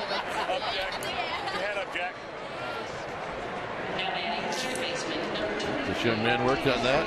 Actually, both of them did. And, they're welcoming home the champs. Well, I think I can speak for the champs. They're glad to get back here. Yes, they are.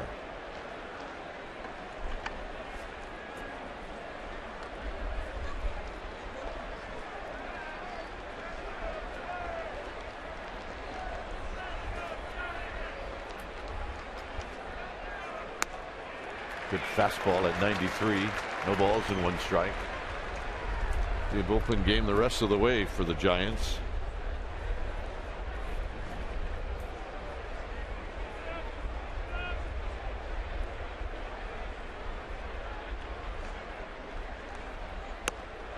Oh, 2. Just pound that outside corner, and it's always been his forte. Gets ahead of that fastball, and he's got 2 types of specialty pitches he can get you with. A little slider or the changeup.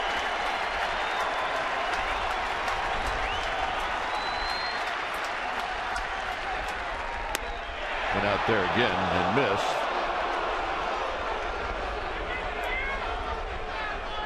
Try the paralysis fastball. Looked pretty good from the side. A lot of the fans here on both sides of this ballpark moaned and groaned on it.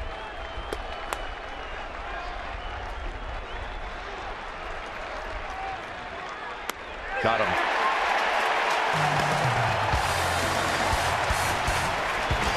It remains 2-1 Giants.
brought to you by Farmers Insurance. Call 1-800-FARMERS or visit farmers.com to find a local agent. We are insurance. We are farmers. By Xfinity.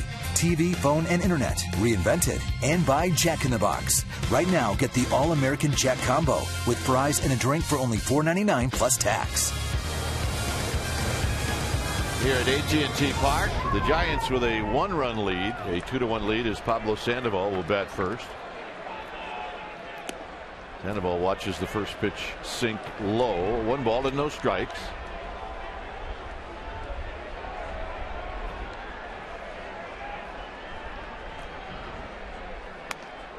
Wide 2-0. Sandoval with a solid single into left field in the second. And then on the first pitch of the 4th inning, he popped out to Molina.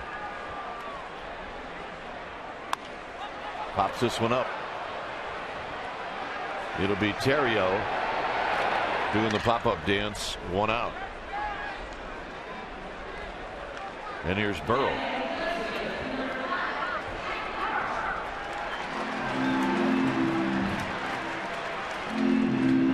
Do you miss the pop-up dance? Pop-up dance. Really didn't know it until I got to Candlestick. It was. I didn't know there was such a dance. It was and entertaining. then it was like a dance every time there was a pop-up.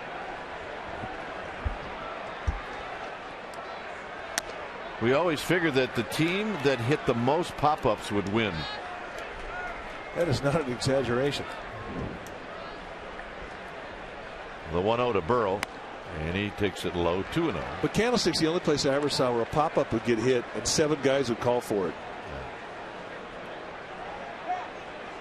And it looked like the whole infield and half the outfield were doing the pop-up dance. See if Burrow gets a 2-0 pitch. He pops it up. And it's going to be a souvenir.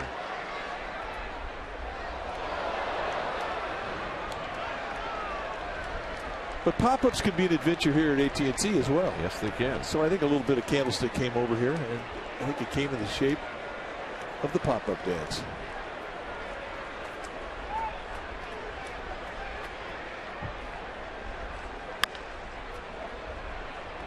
Just foul, 2-2. Belt to follow. Westbrook at 85 pitches. Burrell is lined out and he's walked. He's 3 for 22 on the season.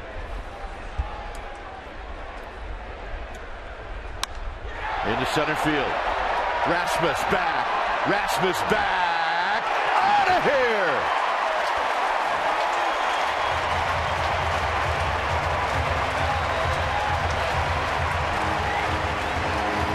With his 3rd home run of the season, and it's now a 2-run lead for the Giants. And this is a big man's home run. When he gets extended and he gets backspin on a ball,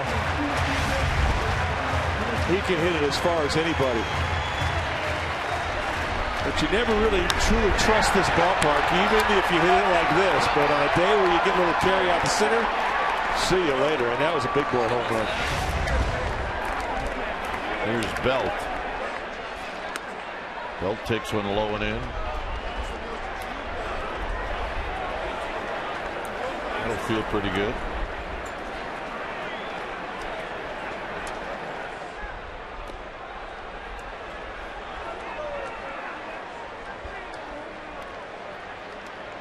Yeah, those feel pretty good. Burrow's got 4 hits on the season. 3 home runs. 3 big flies. Belt 1-2.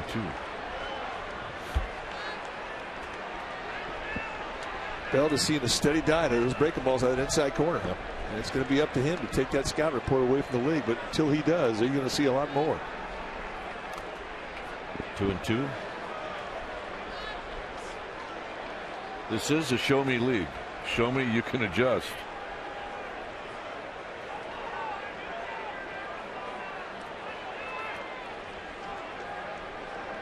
2-2 offering. Sharp lead pass Pujols down the right field line. The big fella can run. And he's got a double. His first hit at AT&T Park. And it will not be his last. He gets a a breaking ball that kind of lays out there mid-thigh in the strike zone. You can see him lift that leg up. The head still stays still despite the high leg kick. It's a good swing. It is, and it's it's a pretty simple swing. Doesn't have a lot of working parts, and that's kind of rare for a guy his size. 6'5" guys usually can have a lot of movement in their head. He does not. And in a two-strike scenario, the rakes went right past Pujols, and that's going to bring Dave Duncan out to talk to Jake Westbrook. There is activity in the Cardinal bullpen. They've got Mitchell Boggs, a right-hander, getting greased.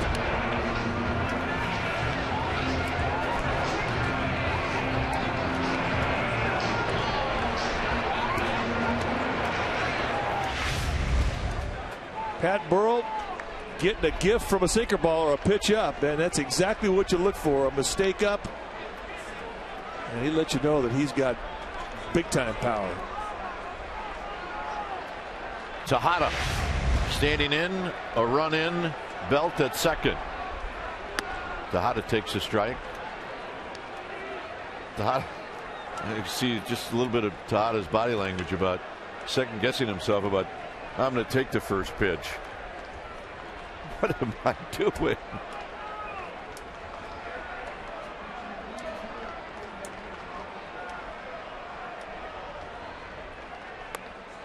Oh, 0-2.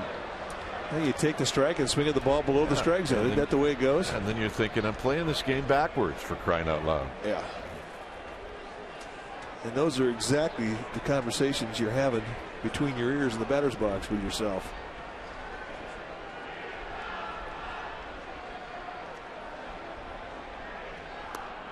Nate Scherholtz is on deck. That would put Scherholtz into the game defensively as well.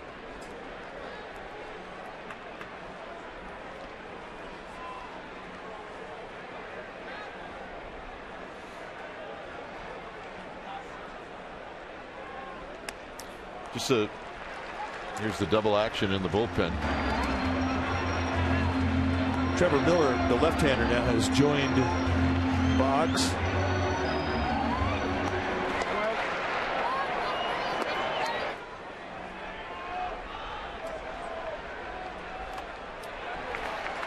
I'm going to read the first line of the Manny Ramirez story online. It says Tampa Bay slugger Manny Ramirez told Major League Baseball on Friday that he is retiring after being notified of an issue that arose under MLB's drug policy. 3-2 to Miguel Tejada.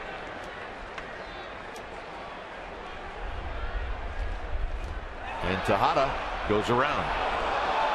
And Tejada is not happy at all with Paul Emmel. And Emmel's probably not all that happy with Tejada.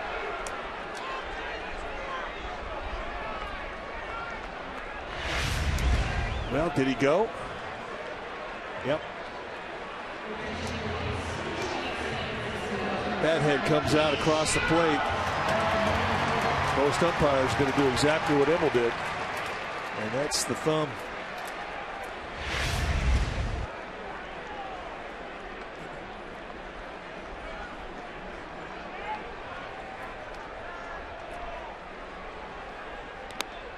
Strike to Scherholtz. I think 80 years ago, 40 years ago, even 25 years ago when we played, I don't think that's a swing. I think it is now. Foul back, 0-2. I mean, you watched the old World Series with Frank Robinson and those guys. They did that all the time. All the time.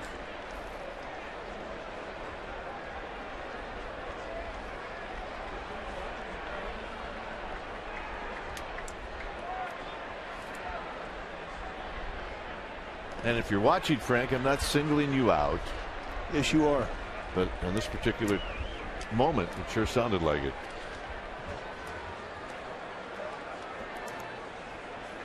He can still intimidate me.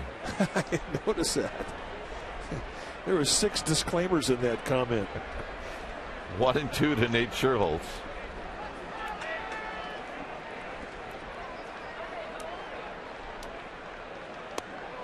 2-2. Westbrook now at 101 pitches.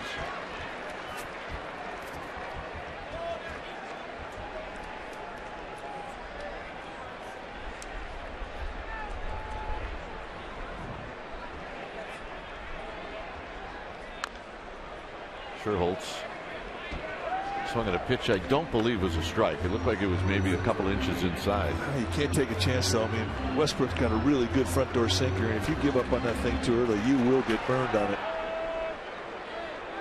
And in a 2-strike mode, he's got to expand, and that's an example of that expansion.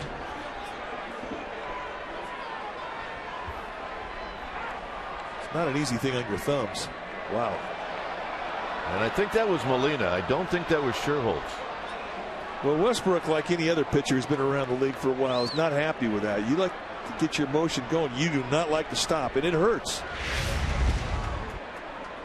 But watch Molina. He puts the hand up, and, you know, it looked to me like Westbrook, he saw it before he turned his head, but one thing that Molina has to tell him is it wasn't Sherholtz that did that. It was him.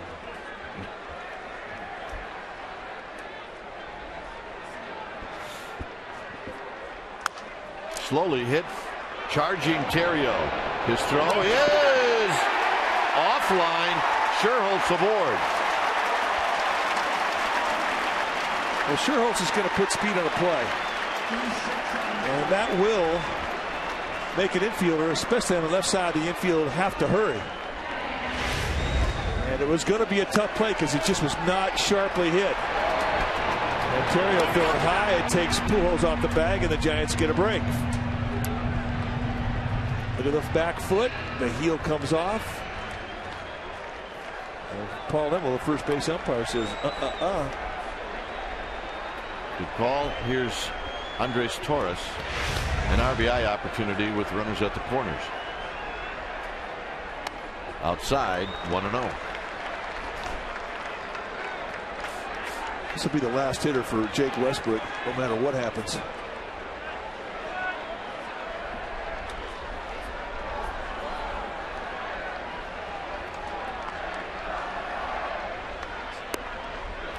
Torres went fishing in the 3rd inning when he struck out. Not in this at bat. He's ahead of the count, 2-0.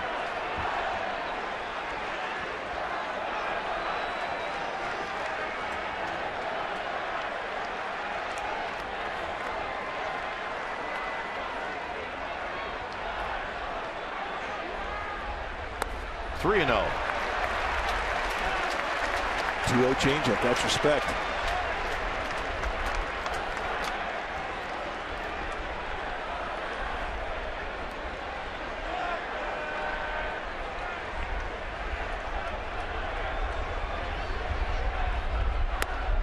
Three and 1.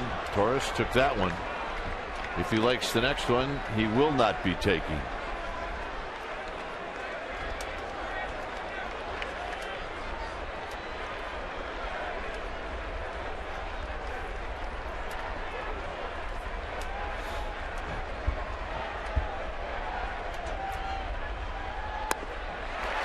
They're loaded for Freddie Sanchez. And maybe that's it for Westbrook.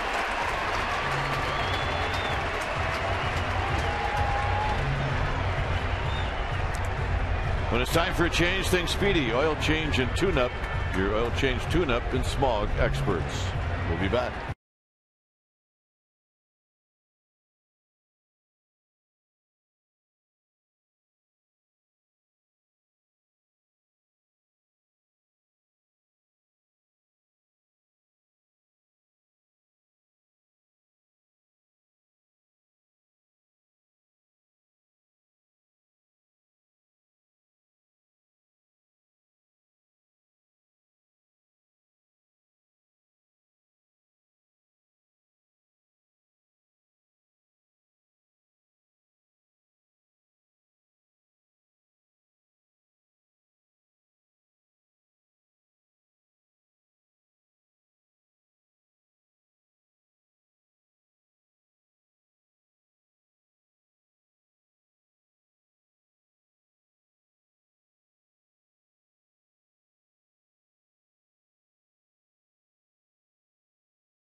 want to remind you that Sportsnet Central today 5 p.m. You'll see it right here on Comcast Sportsnet Bay Area. You can get in-depth sports news for the Bay Area fans. You're going to get all-out coverage of this home opener. And Cal baseball is back. Great news from Berkeley.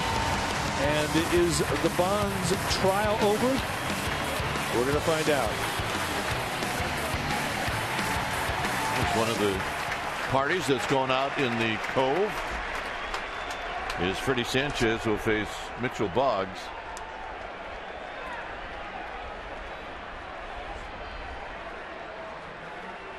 Bases are loaded. Sanchez is 1 for 2. See the numbers on Mitchell Boggs. You're going to get pretty good velocity sink and a good hard slider. Pretty much a two-pitch guy. And he is another guy that likes to locate around the knees with that sink and that slider. Under the legs of Tim Flannery, who, well, at his age, he can't dunk anymore, but he can get up when he has to.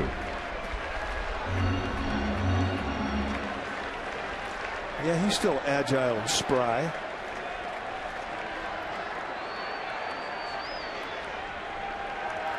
Good numbers lifetime for Sanchez against Boggs, 4 for 7. Smothered, 2-1. This ought to be a pretty good pitch to hit right here. Burrell with a solo home run here in the 6th. His 3rd of the year.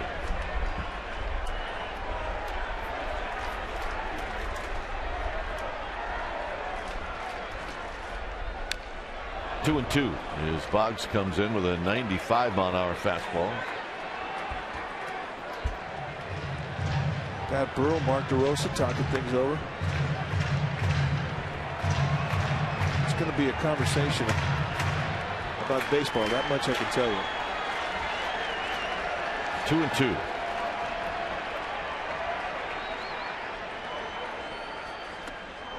Ooh, 3 and 2. And that was completely away from the target. Molina set that glove in the outside corner and it went all the way inside off the plate.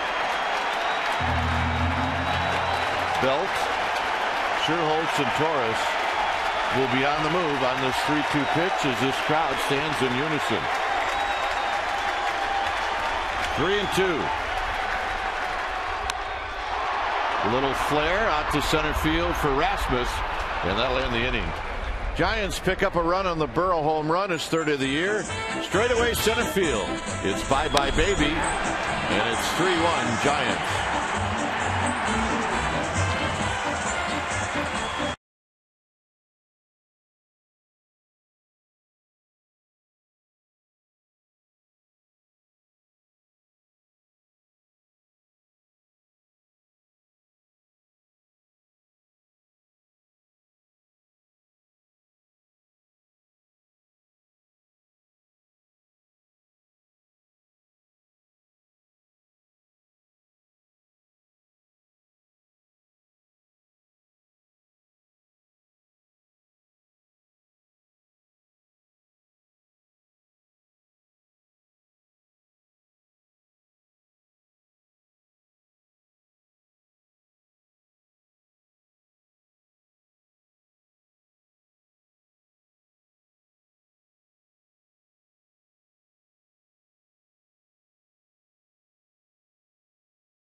No way!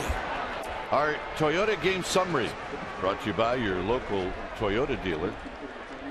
Westbrook out of the game. He allowed 3 runs on 8 hits. Tyler Green has a hit and an RBI.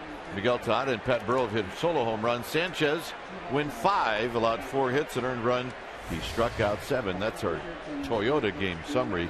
Is Jeremy Affeldt now out on the hill for the Giants.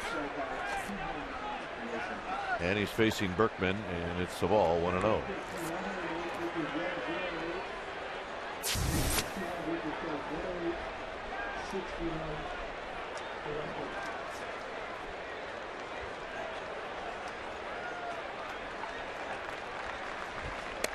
Affeldt comes back with a strike. Westbrook threw 108 pitches. Sanchez threw 94.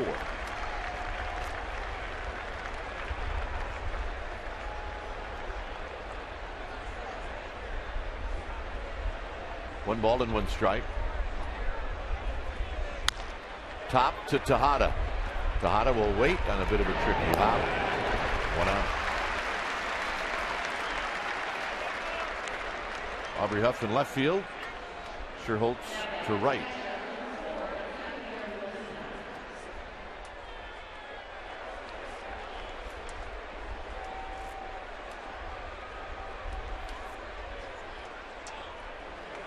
Here's Molina.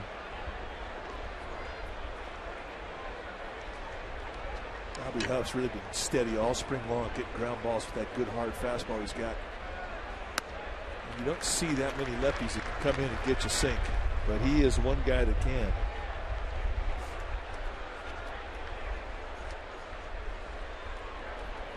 Oh, 0-1. Had to backdoor him. 1 ball and 1 strike. Ooh, it looked to me like Bruce Streckman, the plate umpire, had a little flinch there. That pitch did not miss by much.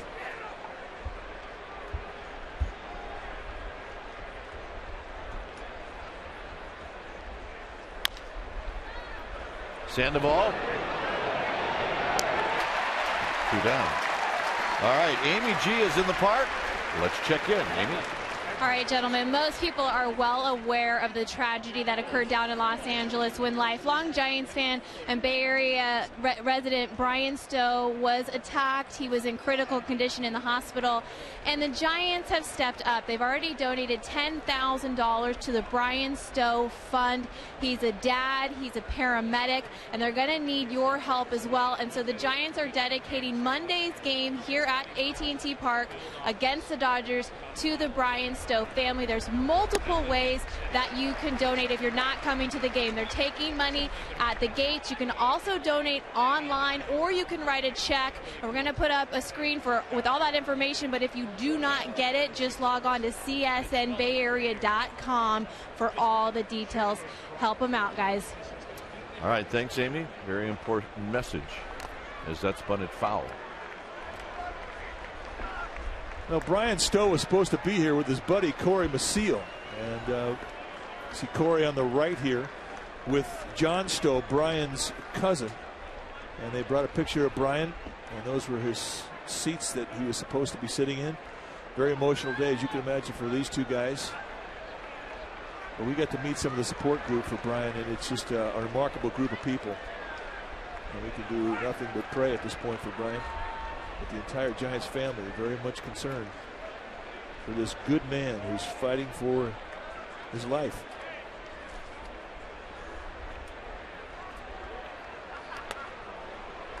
In the dirt, 1-2. So you ask the catcher how he just caught that ball, he can't even tell you. He just did. You know what? I'd just let the umpire do it. I'd just get out of the way and see if the umpire can knock it down. Especially if he called you out in a close strike the previous inning. Yeah, exactly.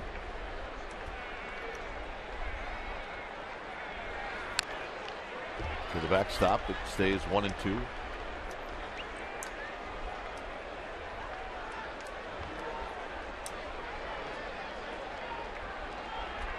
Boggs is in the on-deck circle, but that's just for show.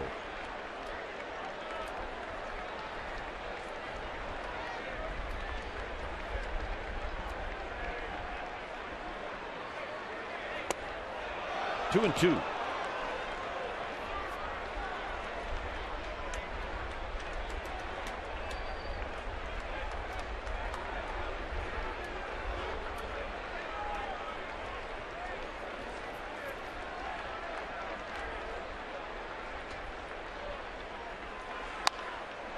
seats. Look out. That's one where if you're not paying attention, you're going to get hit. You know, I guess you get used to it after a while, but boy, you come back here every year and you see balls whistle into the stands and you just cringe because this ballpark is close to the action. You're in the stands around the field down low. I mean, you really have to pay attention. And that's why this ballpark and these Giants fans lead the world in bringing their gloves. You really need to at this yard. Got him.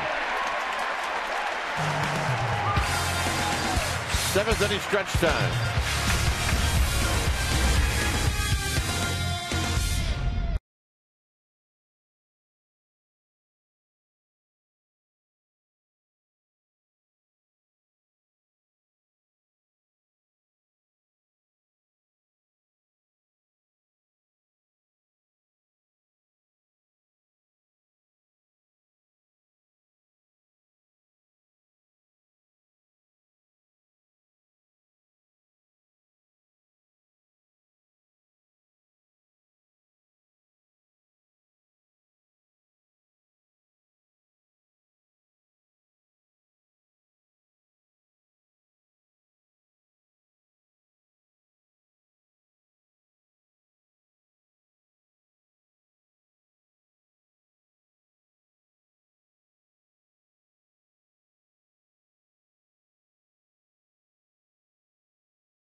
Here at the ballpark, the Giants with a 3-1 lead. Is Mitchell Boggs stays in the game. He was left in the on-deck circle when Green struck out. So he'll be facing the heart of this Giants lineup. It'll be Huff, Posey, and Sandoval. Hey, I really want to applaud the alumni and the boosters for the Cal baseball team today that have really rallied in the last half year when they were notified that their baseball program was going to be banged. Program that's over 100 years old, and they really put together an incredible effort to come up with the money to keep that long storied traditioned program going. So congratulations to all the folks at Cal. Great job. Here's Huff, and they just didn't come up with money for 1 year. No, and not for one team. So 0-1 to Aubrey Huff, 1 for 3 in the game.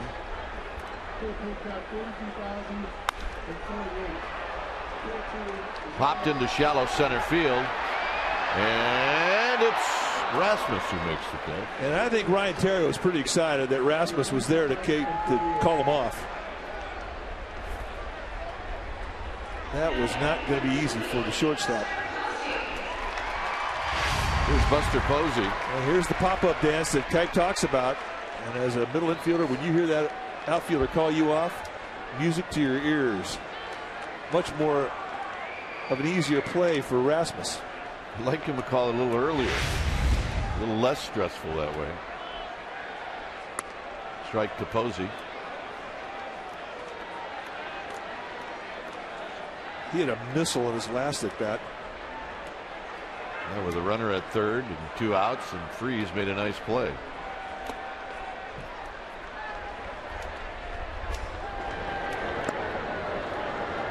Javier Lopez started to get greased up for the Giants.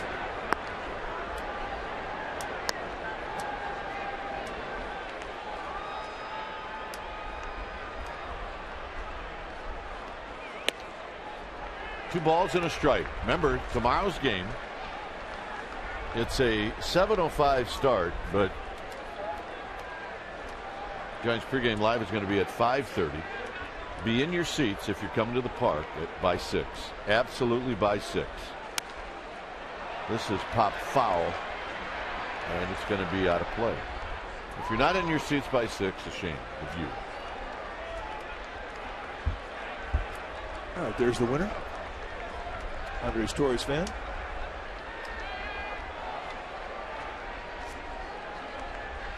Posey, 2 balls, 2 strikes.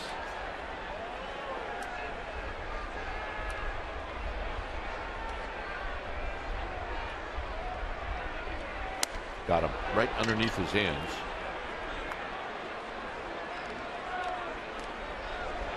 Two outs for Sandoval.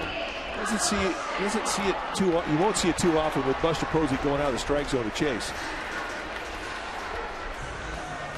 It will make you shake your head.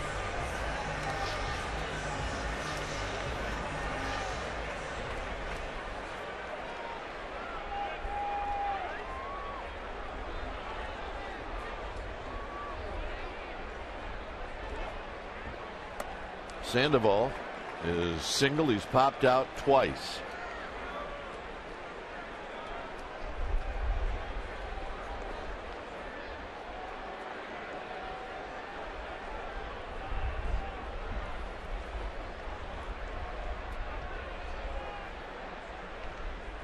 Swing and a miss. 1 ball and 1 strike. Well, I think this really took off, sailed away from Sandoval.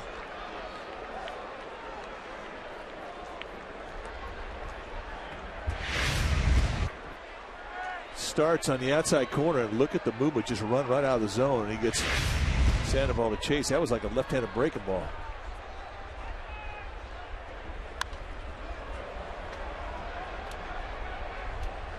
One and 2 now to Sandoval.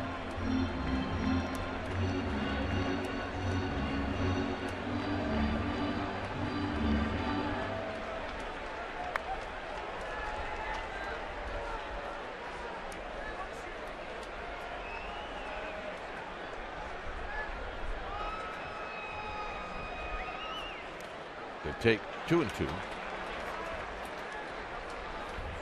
Jaime Garcia tomorrow against Matt Cain, both 1-0.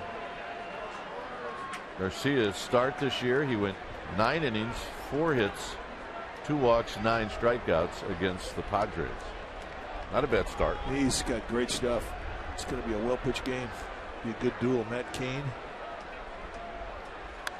Sandoval shoots it foul. Fought off a good pitch right there.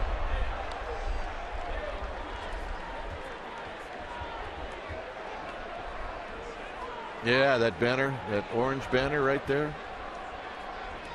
It's got a good look to it. Yeah, it does. Took 53 years to get it. And a base hit for Sandoval into left center field. His second hit. And it was going to be Fontenot.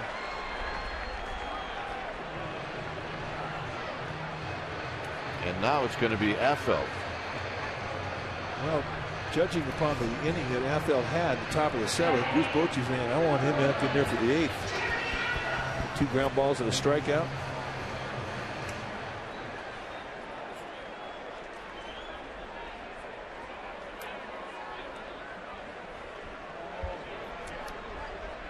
Quick toss. Affeldt, he'll tell you that he can hit. 3 for 13 with a couple of ribbies. Those are pretty good numbers.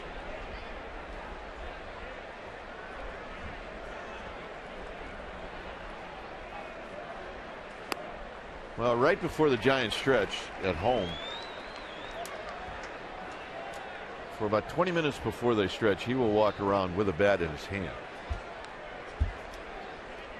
And he'll be showing everybody his swing, his follow through. And his teammates stopped paying attention about 2 years ago. Well, actually, it was one at bat he had last year that just blew the whole thing. He had hit off a left-handed reliever that had a pretty good breaking ball. And he took his at bat like it was the first breaking balls he had ever seen. And that was it. Well, it was like a breaking ball, like he throws. Credibility was gone. Sandoval goes, and it's fouled out of play.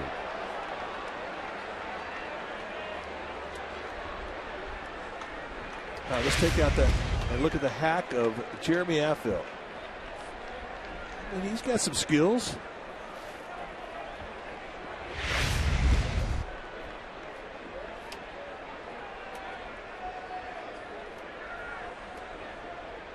One and two.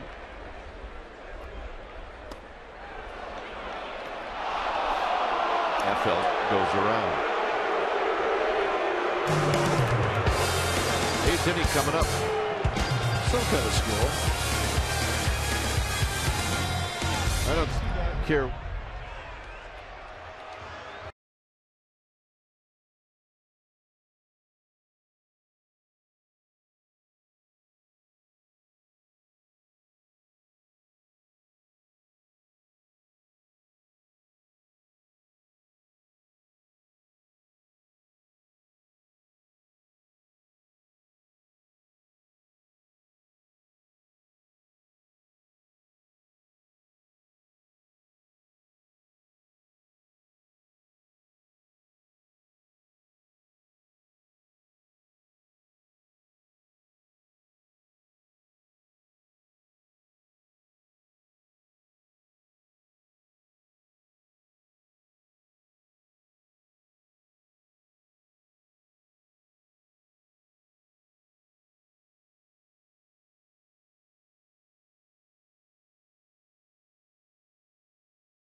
Look at the play coming in, a play that he worked on for hours upon hours in spring training, here paying dividends.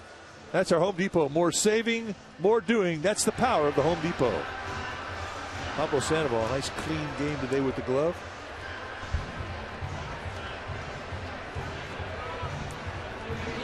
Yep, good ball game for the Panda. As Gerald Laird will lead things off.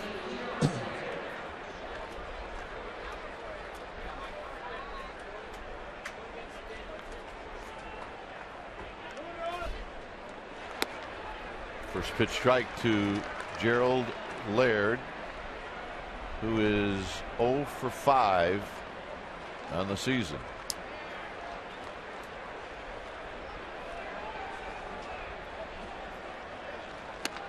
Breaking ball misses to even the count. Theriot and then Colby Rasmus.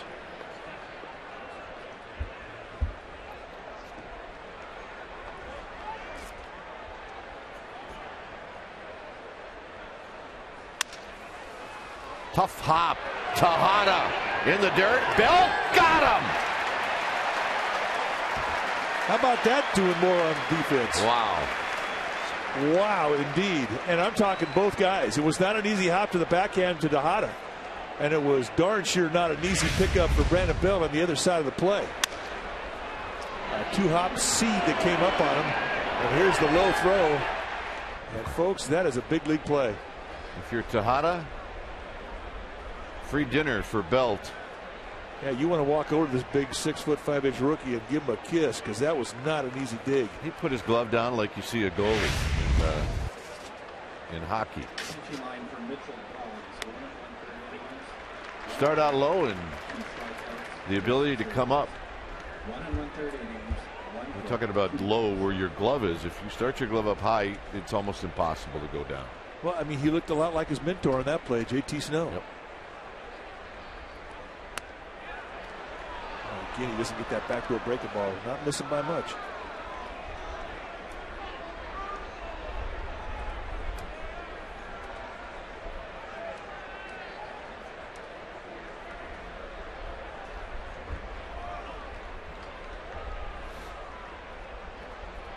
One pitch to Terrio, and there's that curveball for a strike. He's got one of those rare breaking balls that he'll buckle right-handed hitters with. That's how good it can be.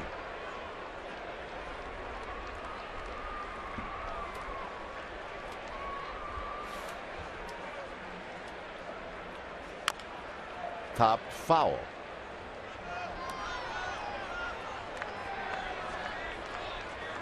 Romo in the bullpen. Dad comes up with the souvenir. It's my dad. He doesn't like to share.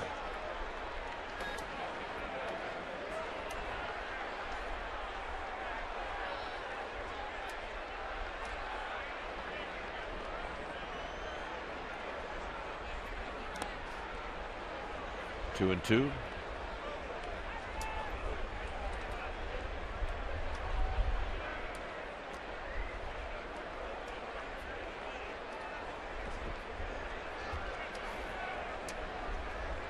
Nine hits for the Giants, 4 for the Cardinals. As we wait on this pitch to Ryan Terrio, and Terrio pokes it the other way, foul. That was very close to emergency swing there. Staying alive.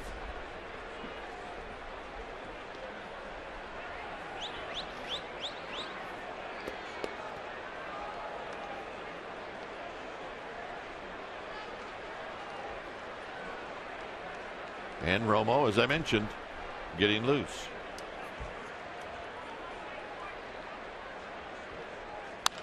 And a line drive to right field. Nice at bat by Ryan Terrio. Here's Rasmus.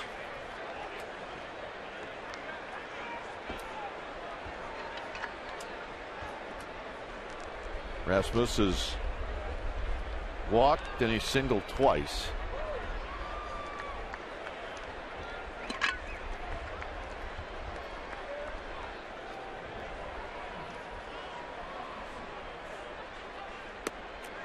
There's that good breaking ball we see Affelt start out at the right shoulder of those left-handed hitters.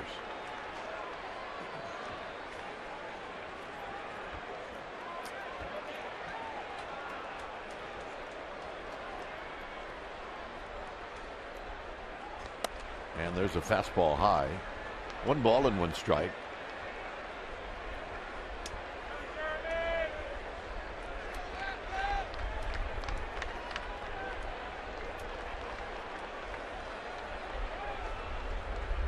Pujols waiting on deck. And Rasmus with a good swing at a 92-mile-an-hour fastball. It's now 1-2.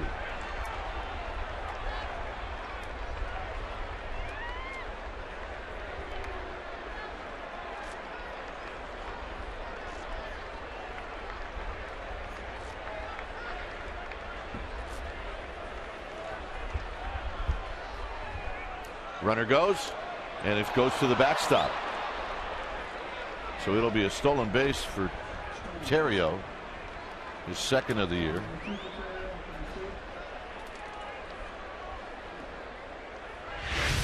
This ball just takes off.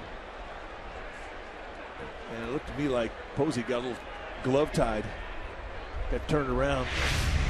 You try so hard to frame a pitch and get everything you possibly can out of the pitch, and then all of a sudden that pitch will sell on you. End result, wild pitch. Actually, they've ruled it a stolen base. Yeah. Well, he had Rasmus if he could have thrown that pitch for a strike. He locks him up. There's the buckle. 6 inches higher, and it's an out. 3-2. Got him. Maybe 1 inch higher, he gets him out. Well, I believe if you look at where that crossed home plate, it's probably a strike. Well, he comes right back with it.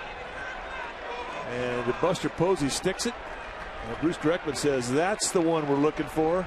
Grab some pine meat. Romo's in when it's time for a change. Think Speedy Oil Change and Tune-Up, your oil change tune-up and smog experts.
Top of the 8th inning, and here's Sergio Romo. The numbers for Romo, pretty off to a nice start. He's got 4 different pitches he's going to give you this year, which is 2 more than what he consistently threw last year.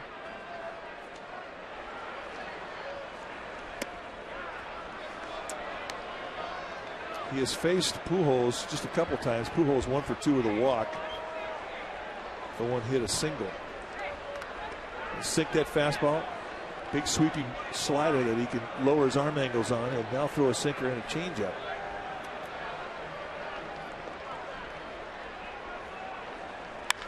There's a shot into left field, a base hit. And Huff is going to let Rasmus score just to keep Pujols out of scoring position. And now it's a 3-2 ball game.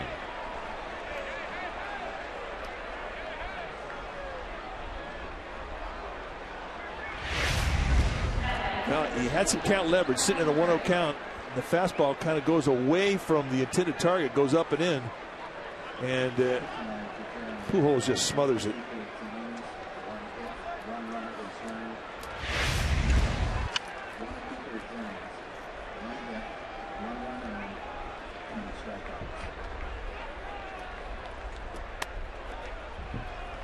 Romo right now, who usually is pretty good at getting strike one, hasn't gotten on Pujols, and now he's fallen behind to Alan Craig.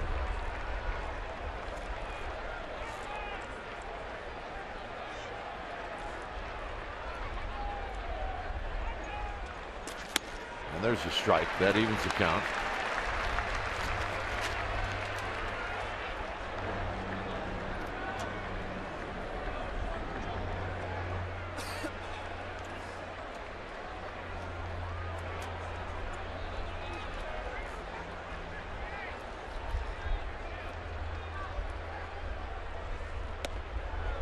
Spins another one that misses in.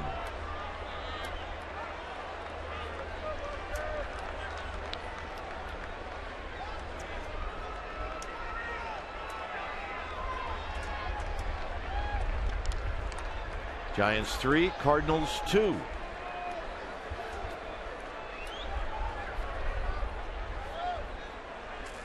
Swing and a miss, 2-2. Well, we've got a lot of balls up, and he's not a pitcher that normally makes mistakes up. Still, the adjustment of speeds, and he had Craig way out front. He needs to get that ball down.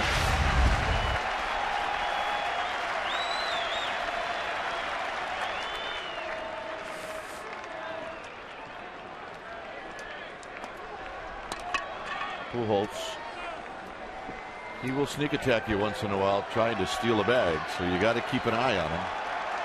Yeah, he definitely likes to roll into a lead. Have to make him stop over at first base.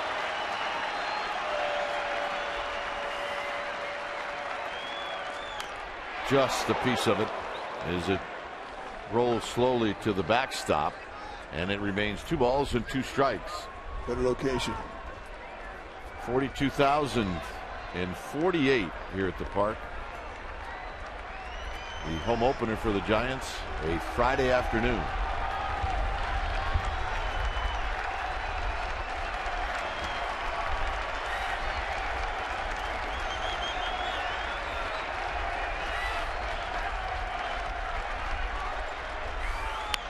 Pulled foul. It was another pitch that stayed up. Well, that one had a little hang to it as well. In a 2-strike mode where the guys in a protect mode, the easiest area to protect is the one right there between the belt and the letters. And that's right where that pitch was. He got away with one.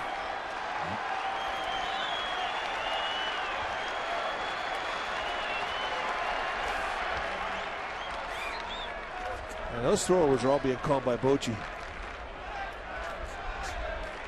for fear of what you were talking about, Type, that Pujols will roll into a lead and try and steal.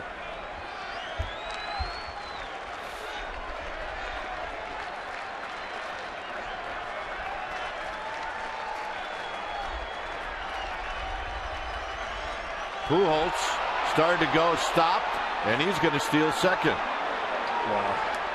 Romo had no idea that he was going.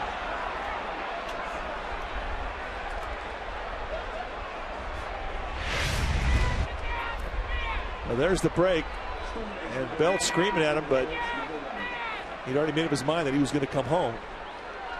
See Buster Posey trying to say, hey, it's a miracle that he didn't just balk.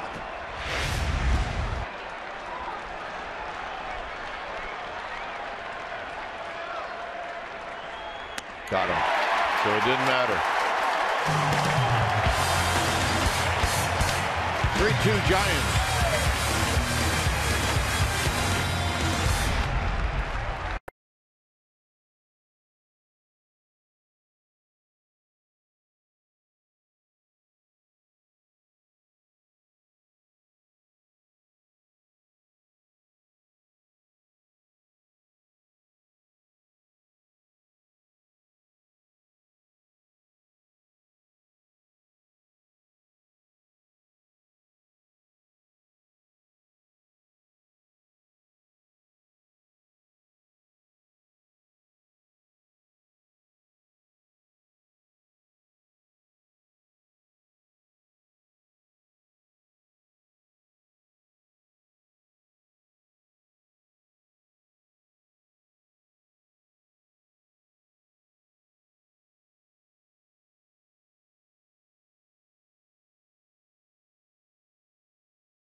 They raise the flag before the ball game.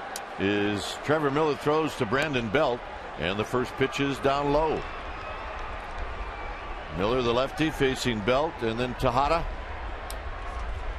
and then Sherholtz. Out of play over the Giants dugout. Fan brought his glove and snagged it. Nice play. Now you see the numbers as Miller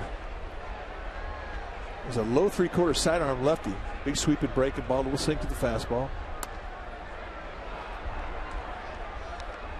Brandon Belt showing a little frustration with that strike call in that inside corner.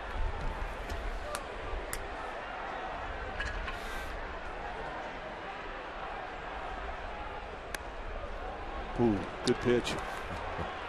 That's how you take advantage of a 1-2 count.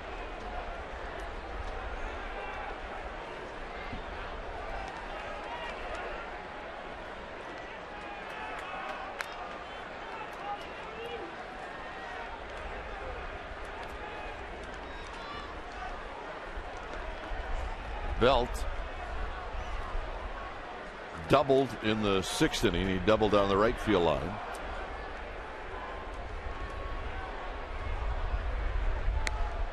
Ooh. I mean, those are good pitches, but you better have some severe trust in an umpire if you're taking these. I'm telling you, he's already gained the reputation in Game 7 of his career. That's impressive. Up the middle, and Miller will flip on to Pujols. 1 out. Here's Tejada.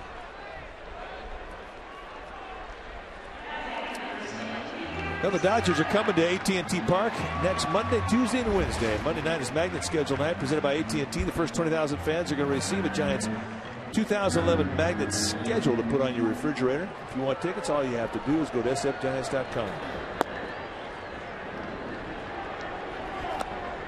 You see Brian Wilson getting greased.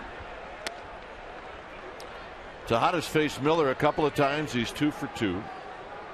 One of those hits a double. He's also drawn a walk.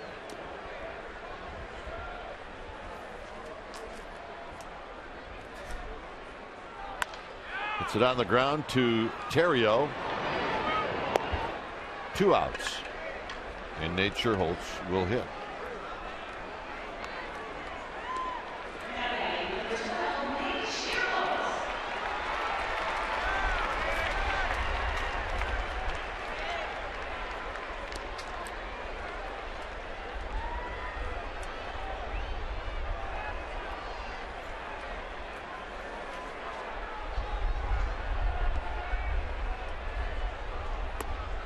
Sherholtz takes down low. 6 hits for the Cardinals, 9 hits for the Giants.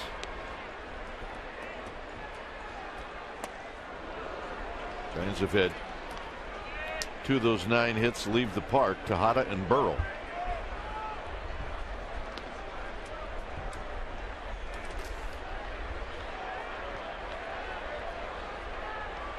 And that almost hit Sherholtz. 2 balls and a strike. I thought there for a second it wrapped around him. No.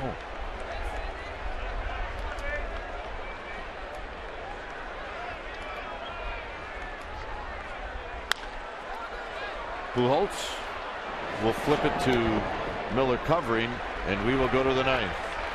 Brian Wilson's coming in. 3-2 Giants.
here in the ninth.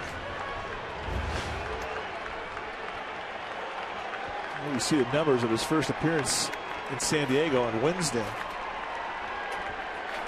48 saves last year, and that led the major leagues. Schumacher is going to pinch hit.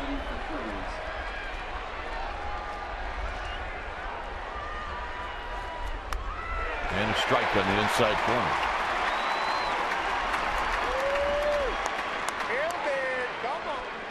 Hear the beard.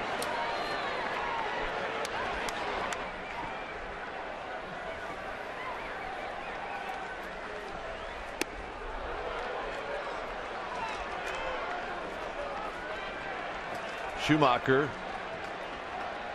7 for 22 on the season.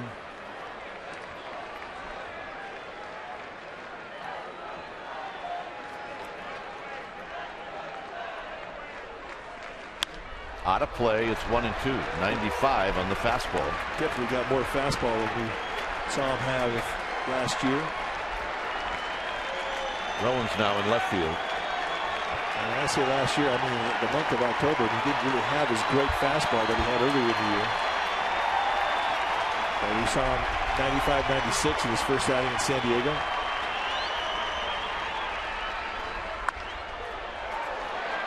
Lifted out to Rowan.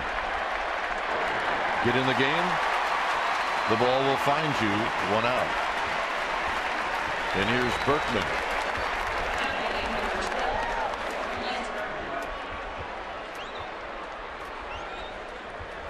Berkman is 0 for 3. He did sting the ball in the second in a line drive to Freddie Sanchez.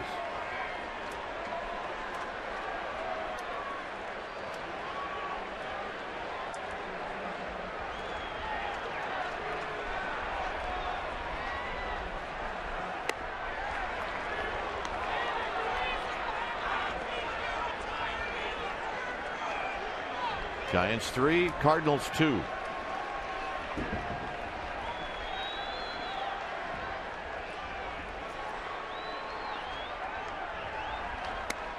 Two and 0. Trying to backdoor that cut. When he is on, he can locate that cut better than the fastball. Just a bit outside.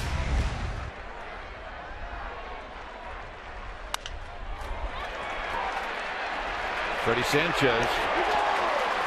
down. That had a little personality on the hop, didn't it? Yeah, that one stayed down. Those are the ones that you just hope you're not looking between your legs.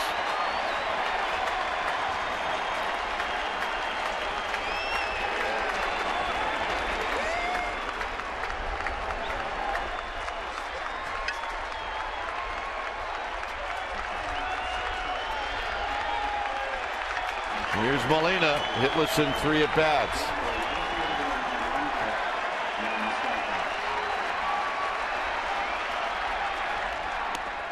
Down low.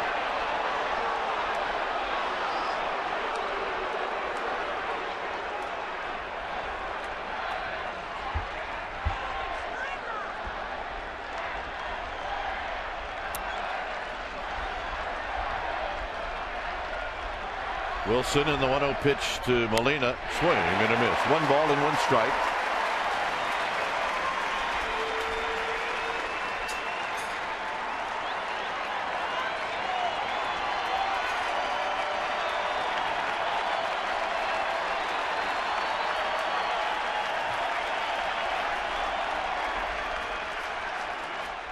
Outside, 2 balls and a strike. 95 with cut.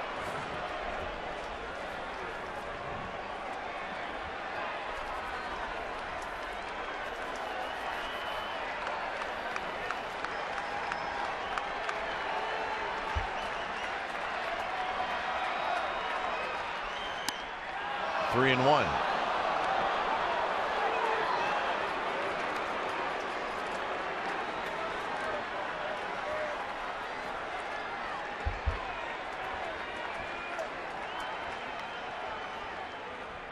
And a full count. Really, Mike, that, if you think about it, that's his go-to pitch right now. It is, and it's a pitch that he knows he can command. He has a better confidence in controlling it than the fastball. 3-2.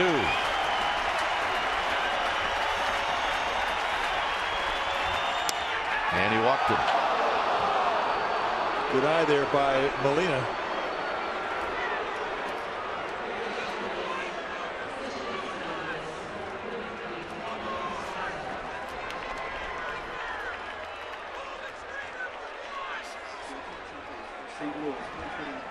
This is Descasso. So here's Descasso.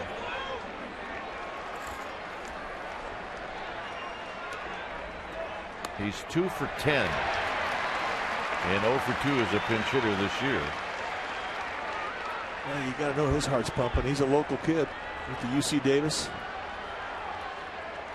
Grew up in the shadow of this ballpark.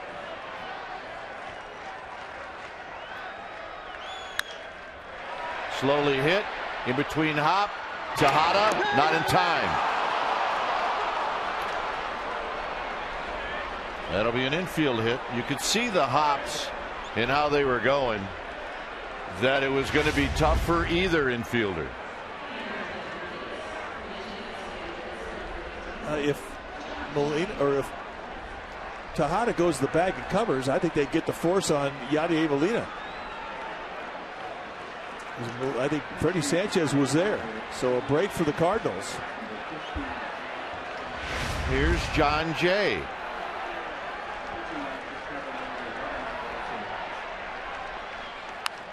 Foul in front of the Giants dugout, and it's 0-1.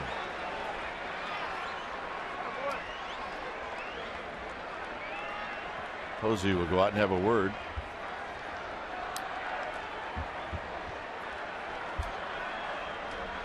Jay is 2 for 7 on the season.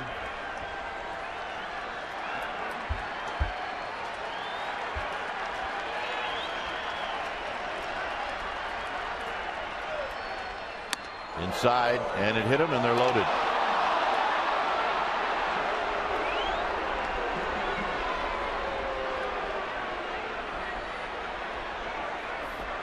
Drama here at the yard. Well, you're right. Tries to throw a fastball, and it just brushes on the jersey of Jay. So the Cardinals 90 foot away from tying this ball game up. Here's Terrio.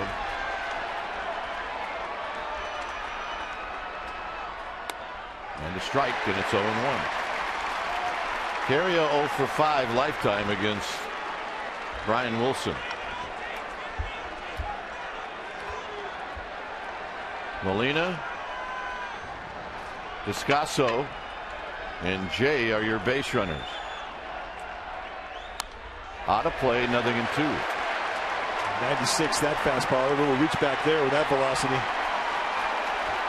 There they are. Molina, Descasso, and Jay. No balls and 2 strikes.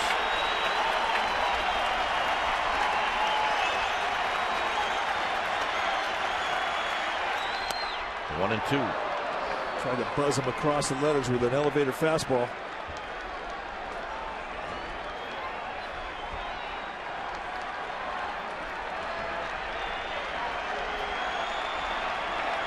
One and 2 to Ryan Terrio.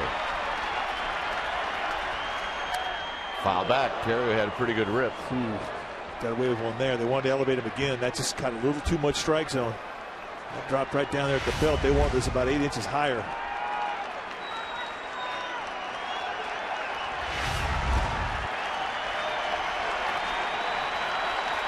You might want to think about changing sight lines and going down below the strike zone. Posey setting up way off the plate, and it's out of play.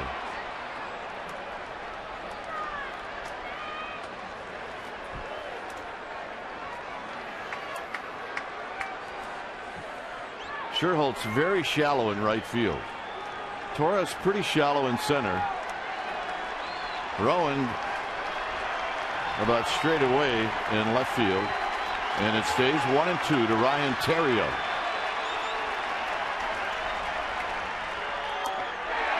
2-2. Tried the front door cutter.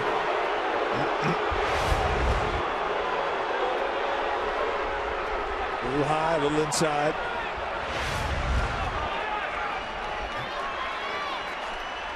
This is a 2-2 pitch to Terrio.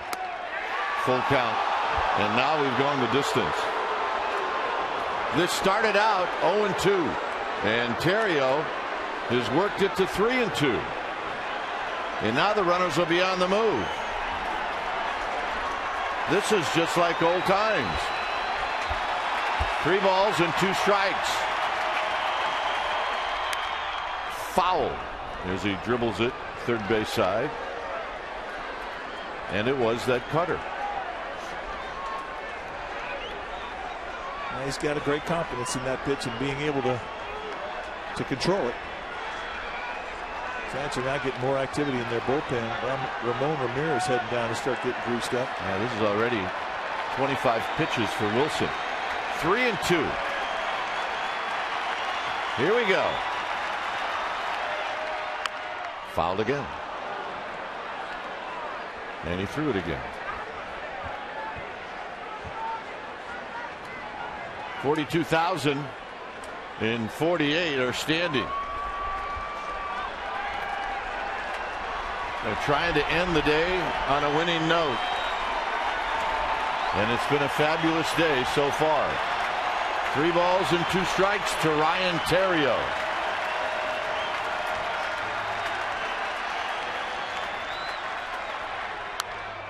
Out of play.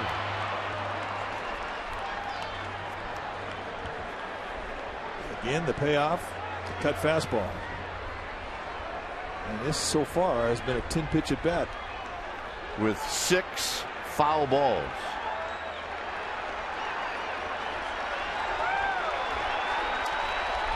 Three and 2.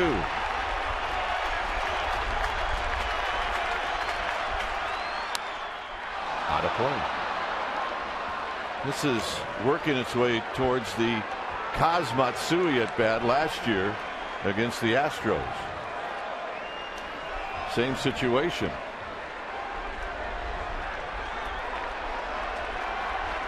Three balls and 2 strikes. Pressure on Wilson, pressure on Terrio, pressure on the home plate umpire, Bruce Streckman. 3 and 2.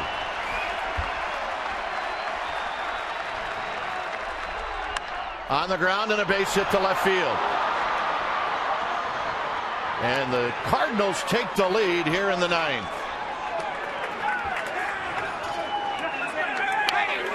A long battle, and Terrio wins it with a single into left field.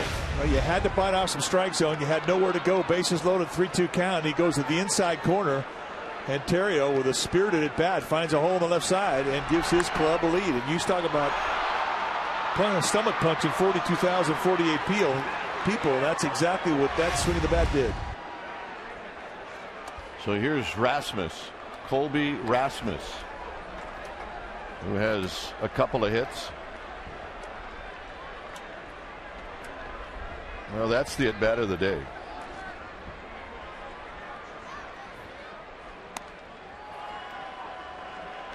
Bruce Bochy now, I'm sure, very concerned with the pitch count for Brian Wilson. 31 pitches now for Wilson.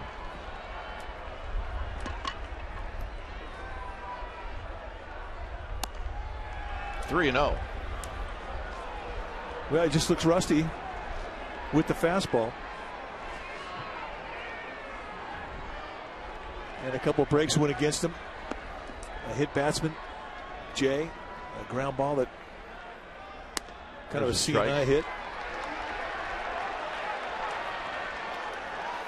Giants in the bottom of this inning will have the top of the order.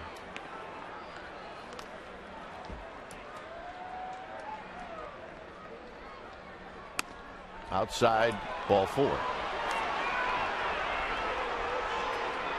And that'll bring up Bruce Bochy.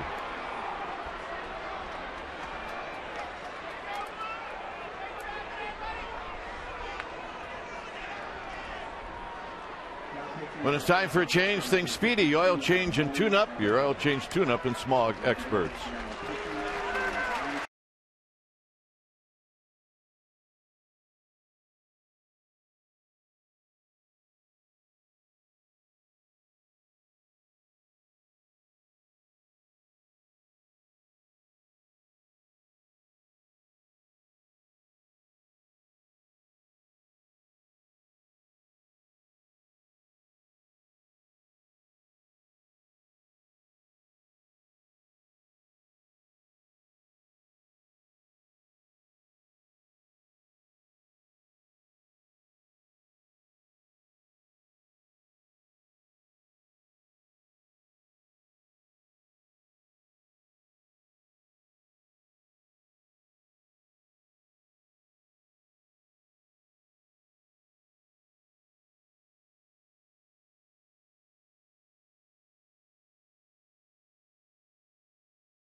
They've scored twice. And the pitcher now is Ramon Ramirez, who is off to a great start. Just one hit allowed in 3 1/3 innings, and he's being asked to come in here and keep this score at 4-3. It'll be Pujols that Ramirez faces. Pujols singled in the 8th inning, and he takes a strike, and it's 0-1.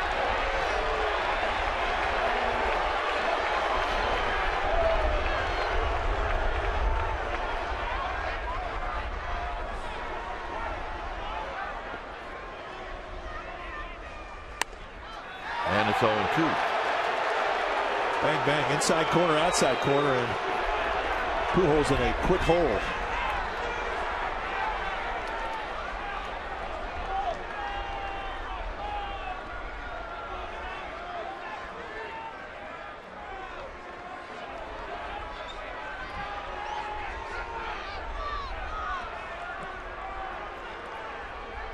Pujols steps out.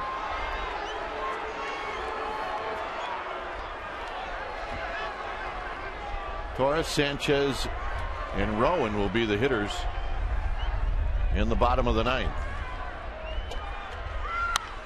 Pujols pops this one out to Scherholtz in right field, and that'll finally end the inning. Cardinals score twice. Work to do for the Giants.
right around 6 o'clock. Pregame live, however, right here in Comcast Sports area will start at 5:30. So it'll be about an hour and a half pregame show, and then we'll tee 'em up at 7 as the Giants and Cardinals will take on each other on a Saturday night, and this all will happen the pregame live from Willie Mays Plaza. So check us out.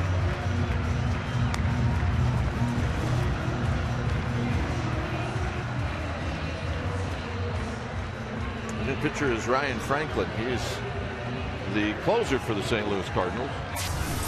And he's a little unique in that he can give you a ton of different looks. He would sink and cut the fastball.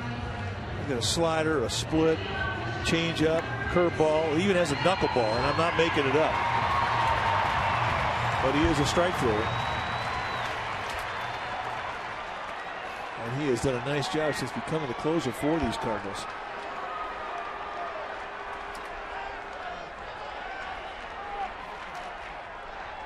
Andres Torres has been on base twice. Jay is now in right field.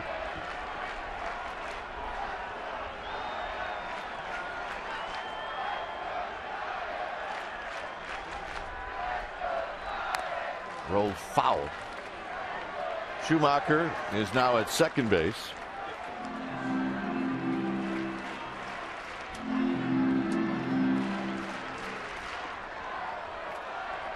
And the count is even at a ball and a strike to Andres Torres.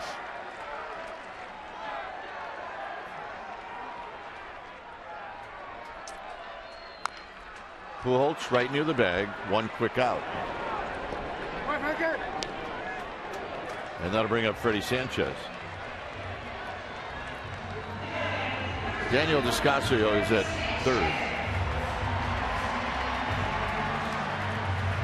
So here's Rowan.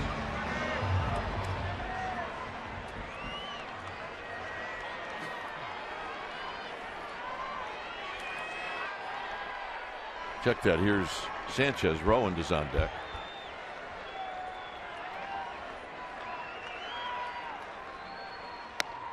First pitch strike.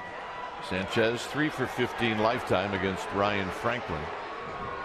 Well, 15 at bats is going to give you a pretty good education on a guy.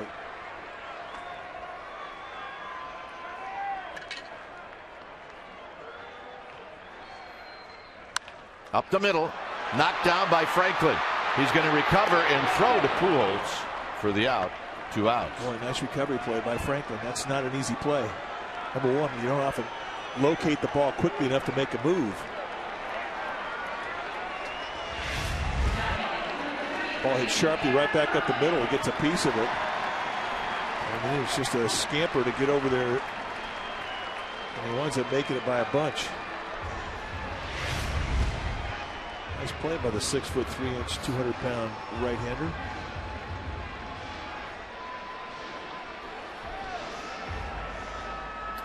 Rowan 1 for 11 against Franklin. Well, he's hot right now.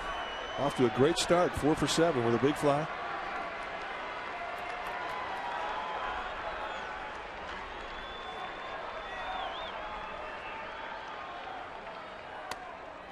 Rowan looked like he was taking all the way, and he takes a strike.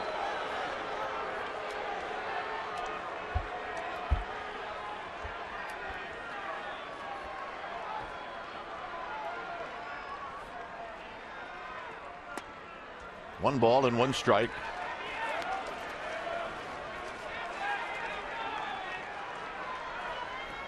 Giants trying to do exactly what the Cardinals did with 2 outs and nobody on.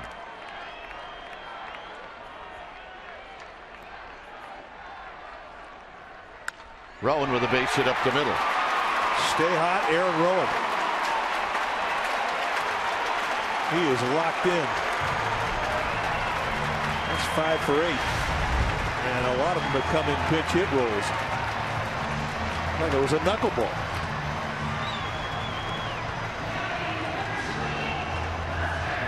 You don't see many guys that have the guts to come in there and throw a knuckleball in a safe situation. Franklin, the only guy I've ever known that had one of those.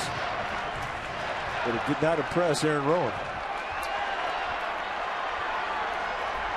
Here's Buster Posey.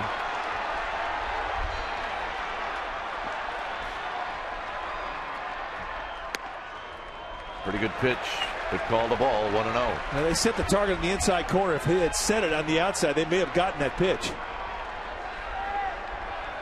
It was not between the shoulders, and they did not get it.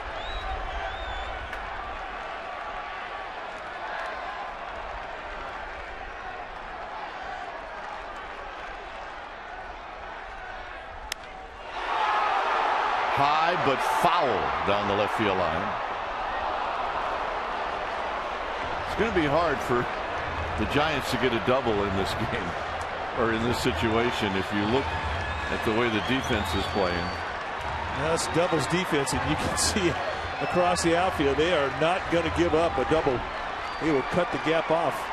The only way you get a double here is if you hit it on a line, or if you hit it down the line.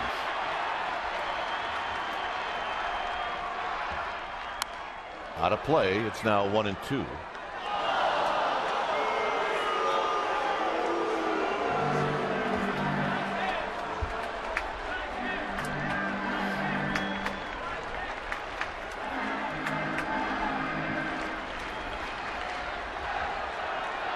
Rolling the tying run at first with 2 outs.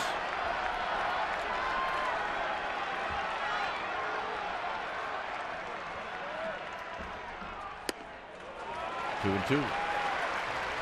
Easy take for Buster Posey.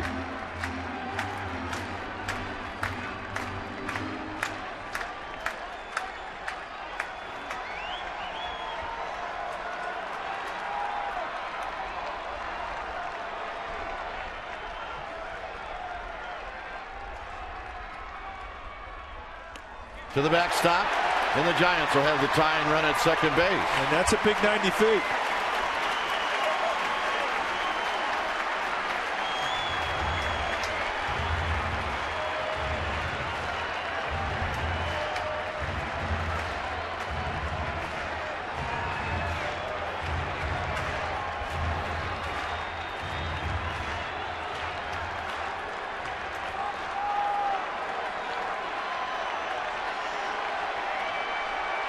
Three and two to Buster Posey.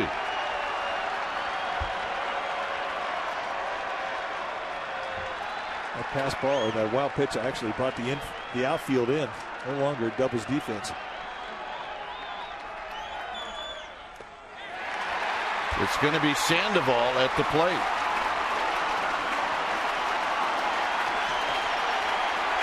And Dave Duncan's coming out.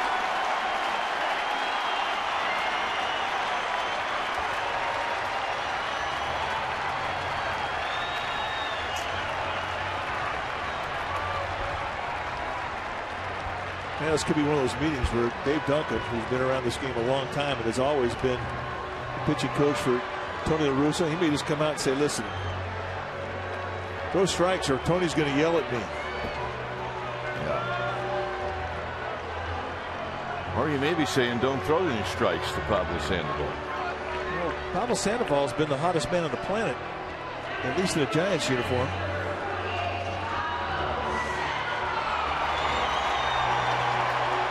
And that may be the message.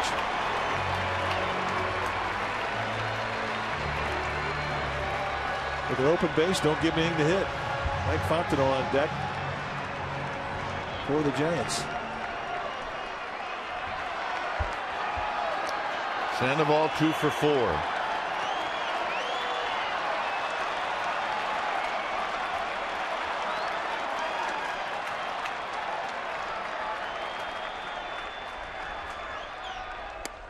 One ball and no strikes. That was by design. I think your instincts were correct, partner. They're not going to give him anything across the plate.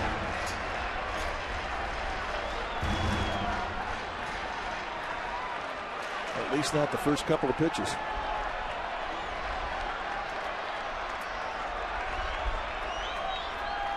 The 1-0 pitch to Sandoval. Swinging a bouncing ball into right field, a base hit.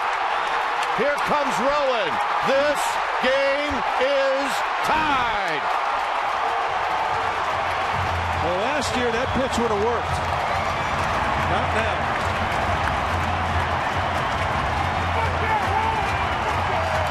Unbelievable. 2 outs, nobody on. And the Giants do exactly what the Cardinals do. They tried to go inside with the fastball. He spins right through it. And you saw it. Pujols was guarding the line of first base. Oh, it looked like he was sneaking in behind the runner. And Sandoval finds a hole. And Aubrey Huff is digging it. And so is the Panda. So here's Fontenot.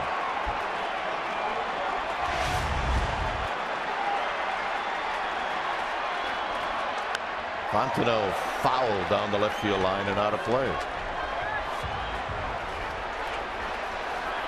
Well, his old college teammate got a big hit. Ryan Theriot. Fontenot's going to try to do the same thing.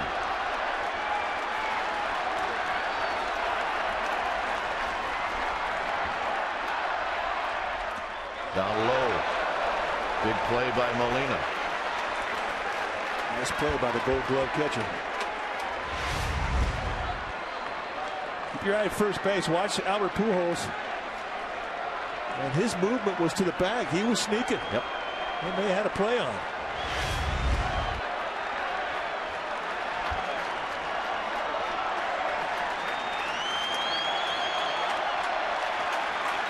One and one to Fontenot. Sandoval goes foul behind Roberto Kelly.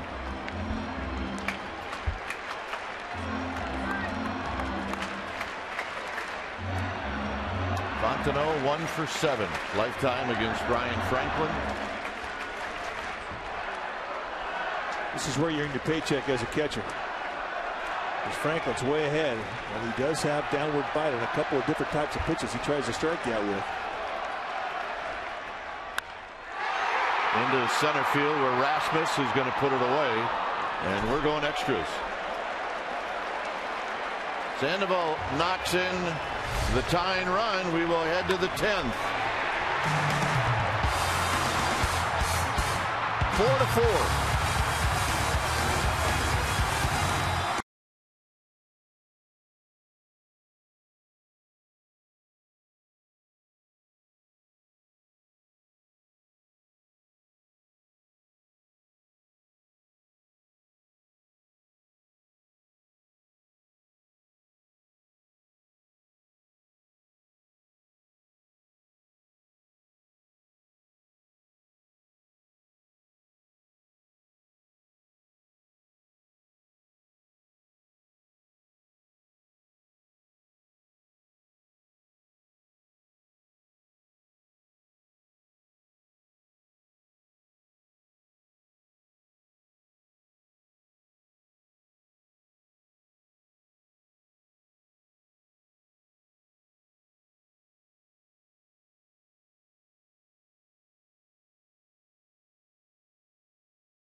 Central, the Hyundai Sportsnet Central. That'll be after Giants post-game live. All-out coverage of this ball game. Cal baseball is back, and that's a good thing. And the question is the Barry Bonds trial over? So check that out after Giants post-game live. Javier Lopez on the mound. And you see the numbers for Lopez. 7 pitchers today for the Giants.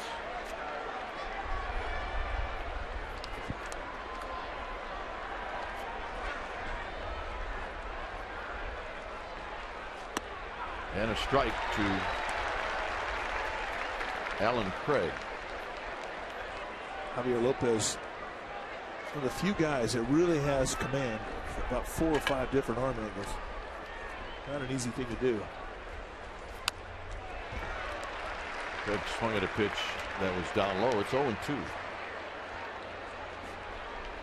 Has had kind of a slow start through spring this year, and you would imagine that with a guy who's got that many different release points, it can be problematic at times to be able to have consistency throwing strikes.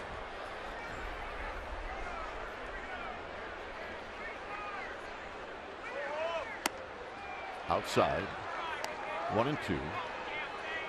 But I like the fact that he can do just that. I mean, that's 89-mile-an-hour fastball. And we've seen him at times go as high as 91. Guys that throw from down underneath the knees, they don't throw that hard. Now, he won't throw when he drops down that low that hard either, but he can change his arm angles and he can give you a little added velocity. And once he establishes that, he can sweep you with a breaking ball, and this is what happens. Big frisbee, see ya. Grab some pine meat. Here's Schumacher.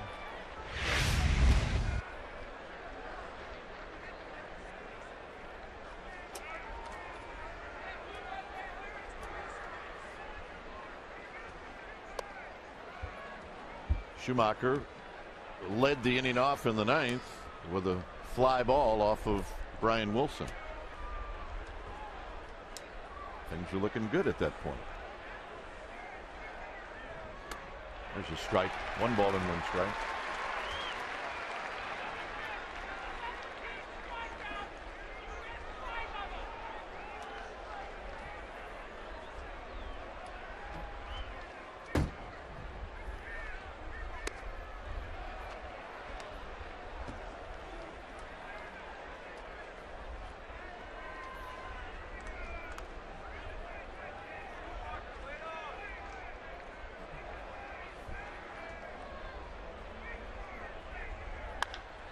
Hit into right field.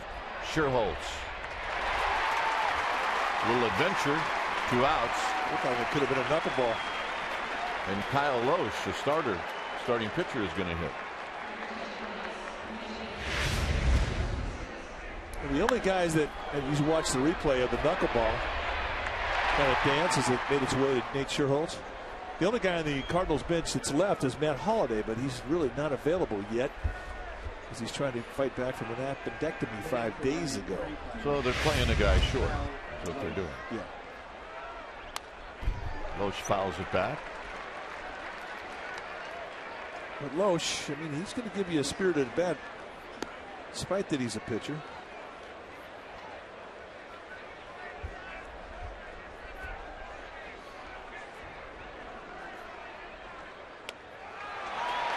Just missed that one. I mean, it's bad enough you're a pitcher, you got to come into a pinch hit role. Then you got to hit off a guy who's got funkiness like Javier Lopez has, and now you're starting to deal with some shadows. Loesch is a lifetime 163 hitter, so those are credentials.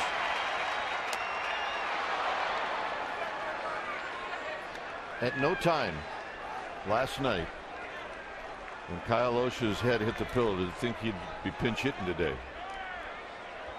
He thought he'd get to wear the sneakers all day. That's the adventure of being a starting pitcher.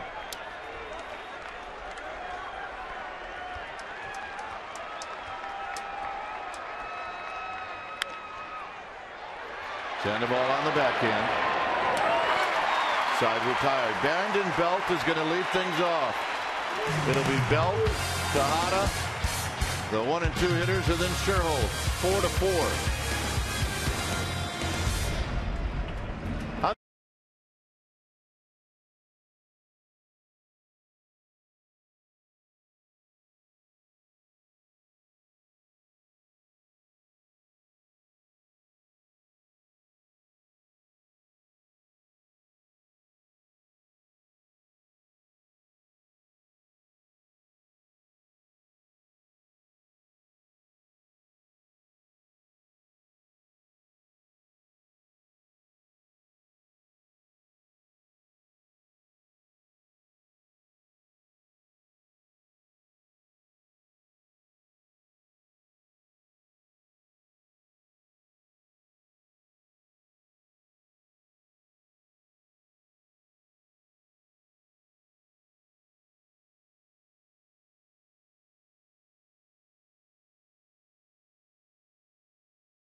Rowan has a knack for being in the middle of exciting games. We're going to take you back to last year's Giants home opener against the Braves. It was Edgar Renteria who tied it up, but Aaron Rowan single won it in the 13th. He did an exciting slide into first base, and you know, I think Rowe just feels really comfortable in pressure situations. Dwayne?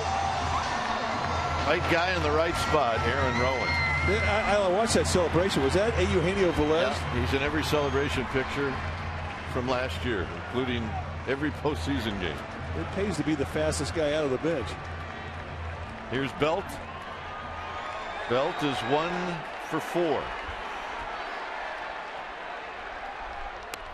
This is Brian Augustine. See the numbers for Augustine, who was picked up off of waivers from Arizona back in October of last year. Belt skies one to left, and Craig will run it down, 1 out. And here's Tejada.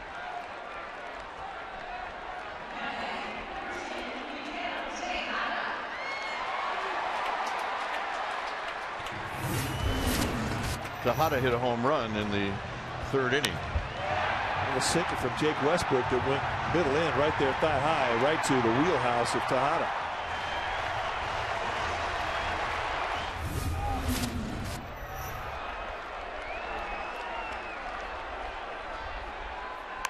Punts it, but it's too close to the pitcher, and Augustine's going to throw him out.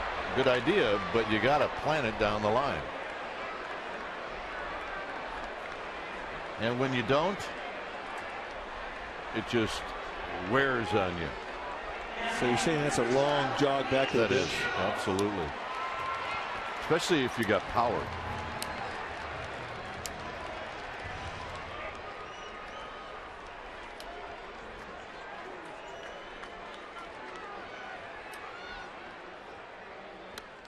Nate Schultz has come into the game in the 6th inning, and he reached on an error, and then he bounced out. He's 0 for 2.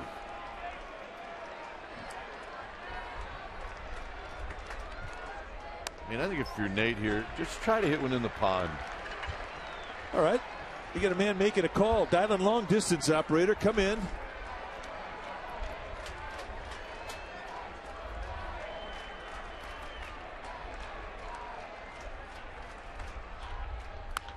Foul, and it's 2 balls and 1 strike.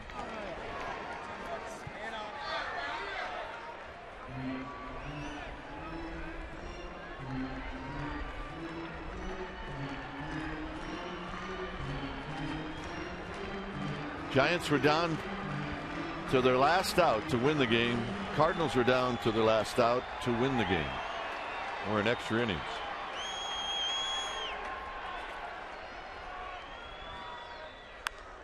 Little flip job, and this could be trouble, and it is. And Sherholtz has one of the most unusual hits I've ever seen in my life. Well, Descasso went back at the plate. He kind of overran it. I'm not sure if he even saw the ball as he turned around. It may have been the sun that aided that hit. And this is the weirdness that Keith's talking about. Hard to overrun a pop-up, but I can see why it happened. Because you just think a pop-up is going to go a little further than that. That was a thang right there. That was the ultimate thing. Well, the Giants do have some speed on first base. And the Cardinals employing the doubles defense again, backing their outfielders up. But you know, with 2 outs, Nate Sherholtz is going to get a good jump.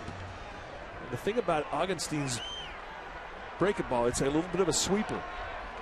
It's a pitch that Andres Torres can pull, and the Cardinals are giving the Giants the line in right field.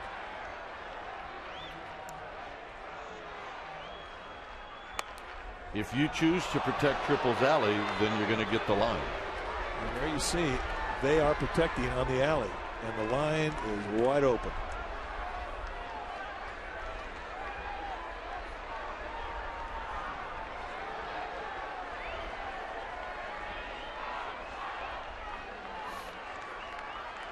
Sherholtz goes, pitches inside, throw down to second, and they got him. So Molina guns down Sherholtz. Will enter the 11th. It remains 4-4.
Tonight, you'll be able to take on and watch the Sharks as they take on the Coyotes. You see on a Comcast Sportsnet California. Pre-game live starts at 6:30. The regular season ends with the first of a home-and-home series against the Coyotes in Phoenix. The playoff rush is where history will be made, and every Sharks playoff game will be on Comcast Sportsnet California versus or NBC Sports. Tonight, it's Comcast Sportsnet California. Check it out. Pre-game live set 6:30. Here's Molina. Molina behind the dish all afternoon. He is 0 for 3. He walked in the 9th.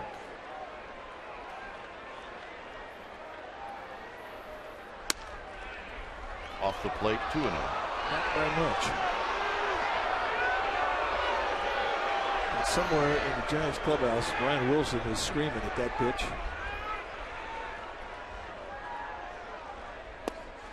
Not close, 3-0.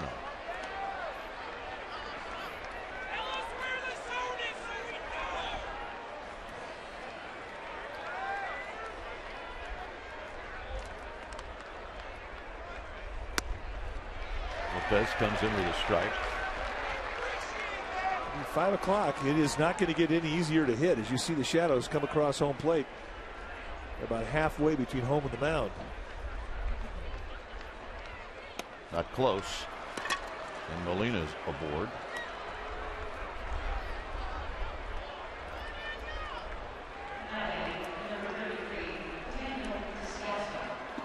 Here's Descasso. You don't have great speed at first base.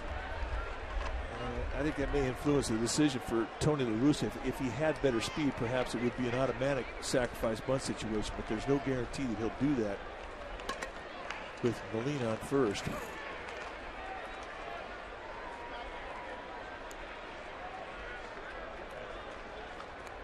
And the bunt.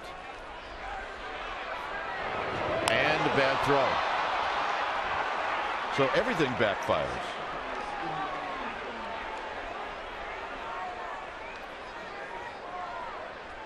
And Lopez had a lot of time. Well, he checks the runner. You anticipate the lead bag. That's everything's good there. Shuffles his feet, just makes a lazy throw wide. And Descasso, to his credit, was putting pressure to play. He was busting hard down the line. You know, here's John Jay, and now you know for sure what John Jay is going to be doing.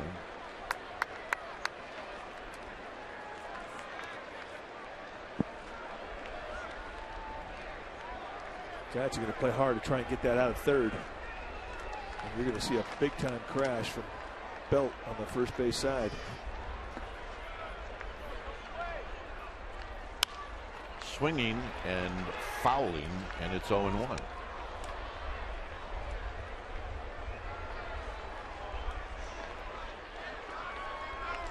Giants put the swinging gate on and crashed Tejada, the shortstop, hard towards third. Corners came in. They were trying to get that out.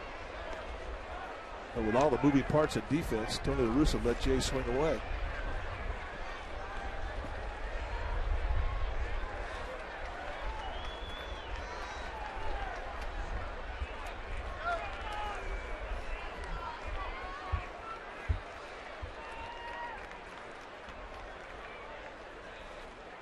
Now the bunt, and Lopez has it, and they'll get the out there.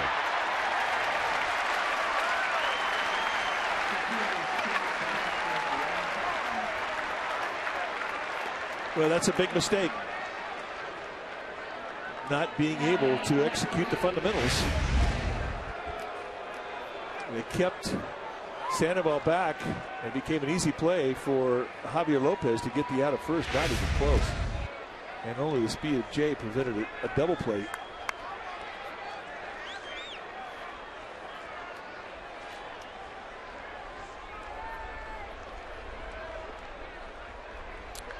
Terrio waiting on Lopez, and he takes low. Terrio had the very long and good at bat against Brian Wilson, and he ended up singling into left field and knocking a pair of runs.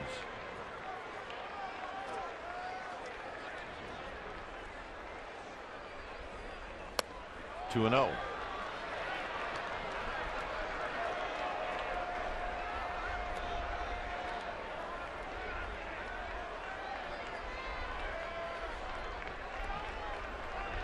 So Terrio probably thinking he's going to get a pretty good pitch to hit right here. 2 balls and no strikes. And he skies it into right center field for Andres Torres. Torres will catch, get the ball back in quickly, 2 outs. And the hitter will be Colby Rasmus.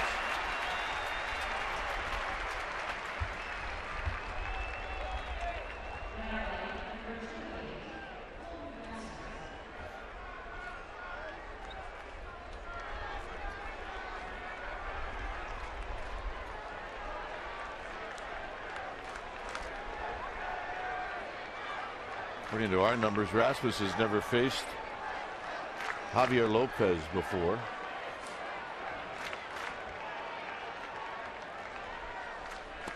Down low, 1 ball and no strikes.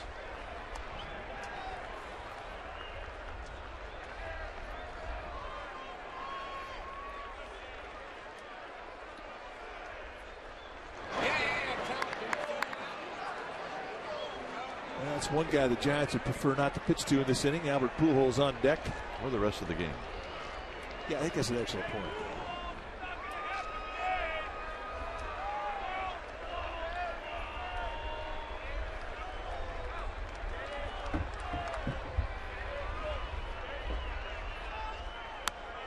Two and 0.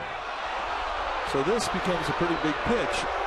And this is when you, Colby Rasmus, life is good when you're hitting in front of Albert Pujols.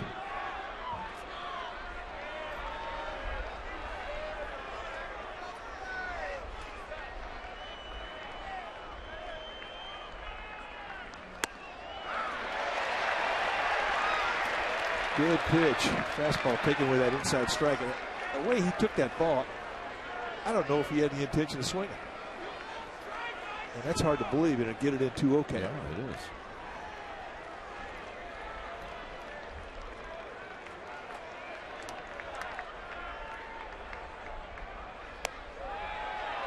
Three and 1, so Rasmus now back into the same spot where he should get a pretty good pitch to hit.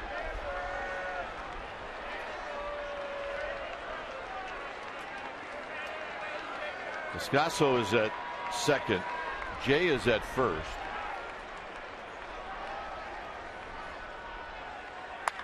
And a bullet foul. It's an impressive strike right there. The Cardinals have 3 guys left in their pen. The Giants have 1, and that would be Dan Runsler.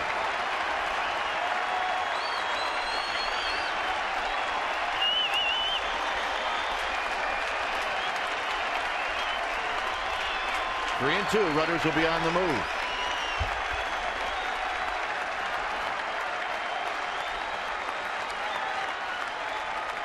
They go.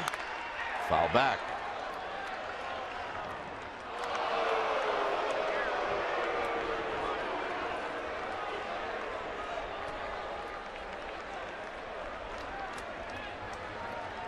So we do it again. 3 balls and 2 strikes. This game has not lacked drama, folks, at all. And the pitch. Got him. Jerked the string on Rasmus. Andres Torres leading off.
Magnet schedule, that's right. Monday night is Magnet schedule night presented by AT&T. The first 20,000 fans to get here are going to get one. A Giants 2011 Magnet schedule. Put that thing right on the TV set. Put it right there on your toaster. Put it on the side of your car. Forget putting it on the refrigerator. All you got to do to get one is get here and be early. So you want your tickets? Go to sfgiants.com. There are tickets available for our 3 games.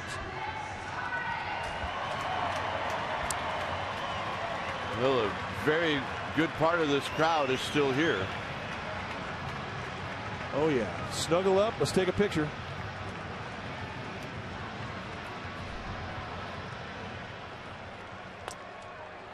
So here's Torres.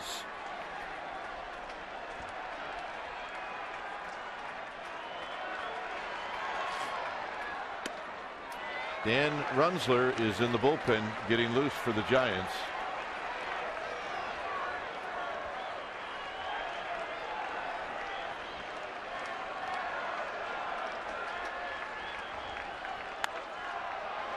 Very high over by the Cardinal dugout. It's Pujols in the camera, and Muldowney saves the day. Mike Muldowney on the camera down there close to the Cardinal dugout. There was a time he used to make that play. See, he's laying on the camera so it doesn't get hurt. Yep. All right, just where to go. I think he positioned that camera so that Albert Pujols couldn't catch it. I Veteran move. agree. A ball and a strike. And the late call strike to make it 1-2. Rally cap time. That's a focused dude.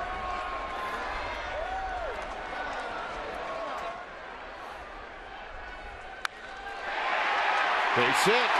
Let's watch Torres run. And Torres is going to be at second base with a double.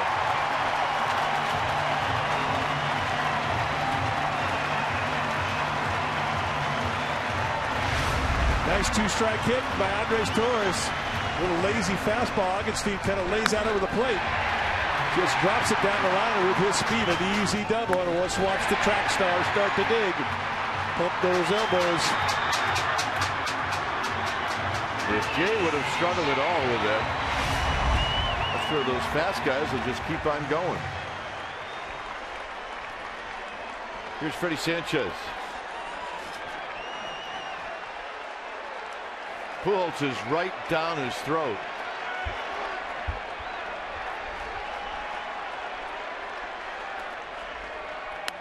And a strike, and it's 0-1. First pitch breaking ball, and I think the defense that the Cardinals are playing, as aggressive as Albert Pujols is, you might see Bruce Bochy say the heck with a bunt. As good as Freddie Sanchez is hitting the ball on the right side, not a lot of range for Pujols. To the backstop, and the Giants will get to 90 feet anyway.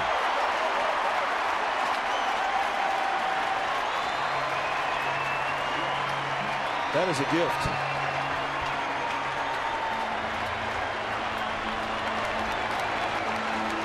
That is a 90-foot gift. And that is not going to make that man happy.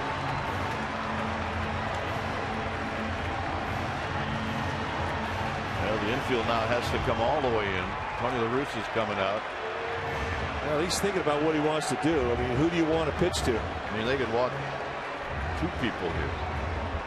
But that would put Buster Posey in the batter's box with nobody out, bases loaded, and I don't think they're going to do that. He's going to pull an outfielder in.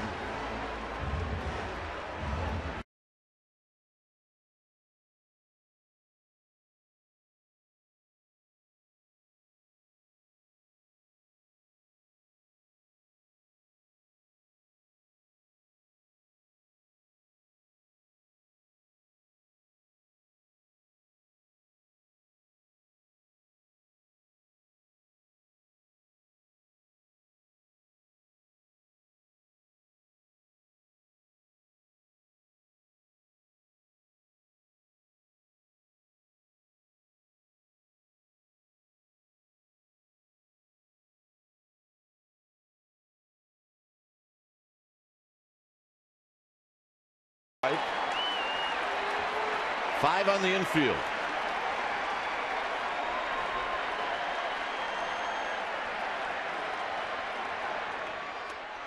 One and 2.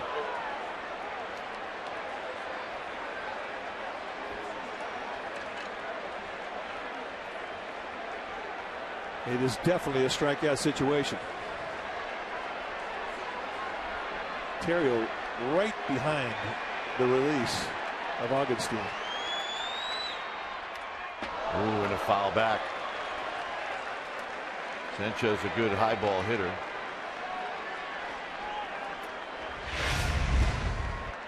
This one got lazy, a little floater at the belt, and Freddie Sanchez, an excellent high ball hitter, just missed it. Augustine got away with one there.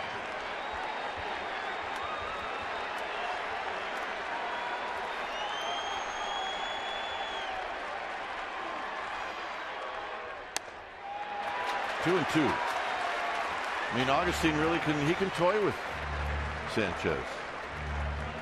24-year-old. He shook off a Gold Glove catcher. Molina wanted a slider, and he shook to get the fastball.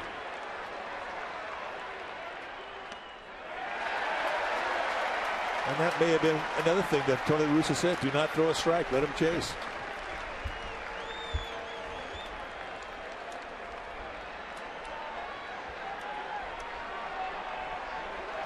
Three and 2 to Freddie Sanchez.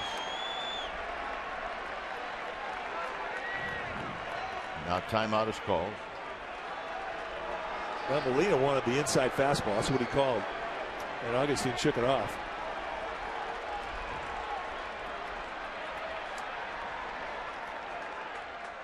Got him.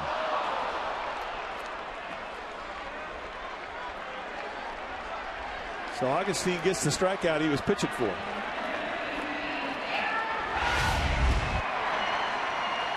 Fastball right above the belt, and a swing through see ya.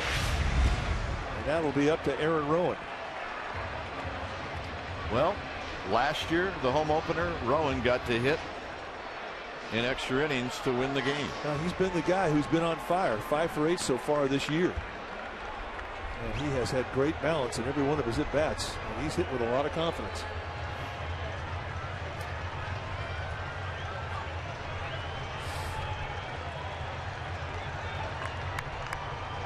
Giants need a fly ball. They've got excellent speed at third base. I mean, all they need is a medium fly ball. It doesn't have to be deep.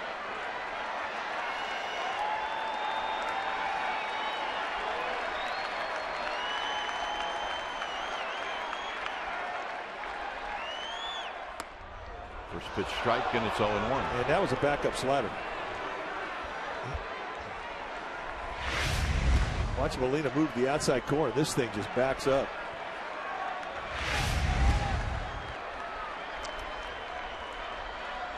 Five across the infield. 0-1 to Rowan.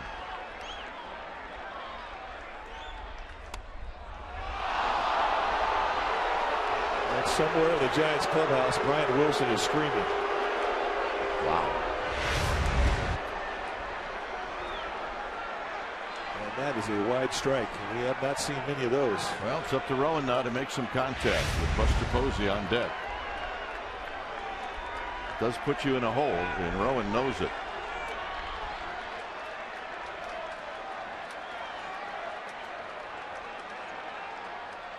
They're going to set up way outside, and it's 1-2.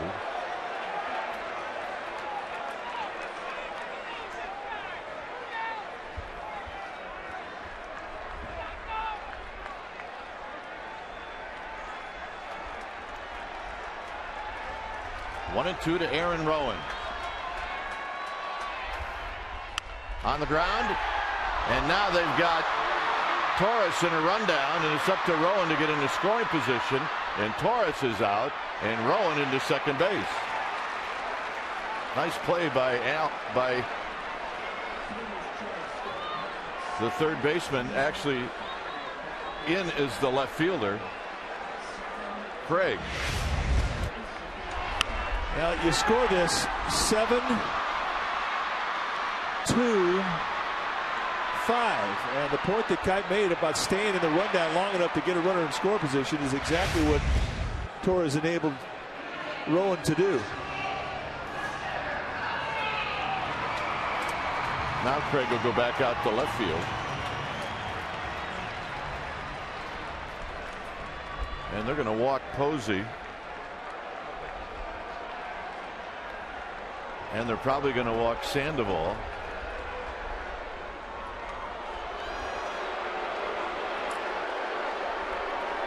And you're probably going to see Mark DeRosa. That's my guess.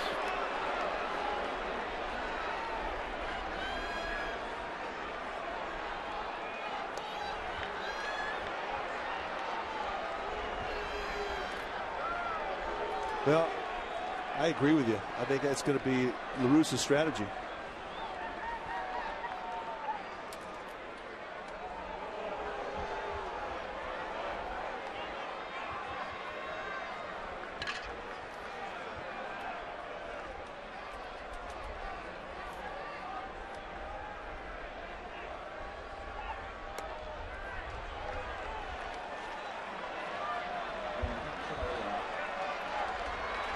Sandoval got to hit to tie the game in the 9th inning.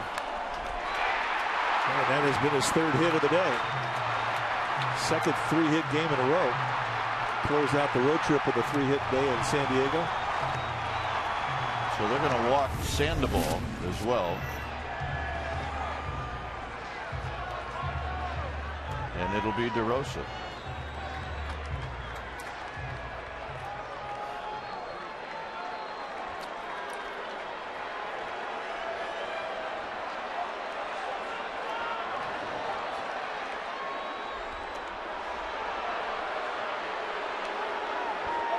Rowan will be at third, Posey at second, and Sandoval at first for DeRosa, the former Cardinal.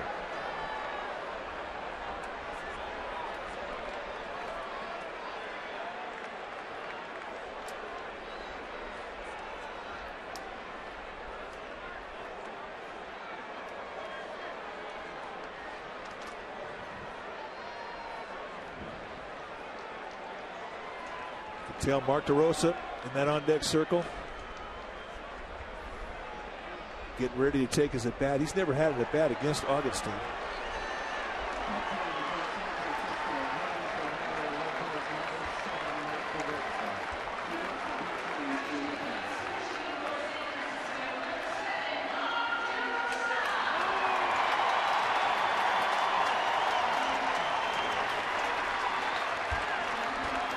So here's DeRosa.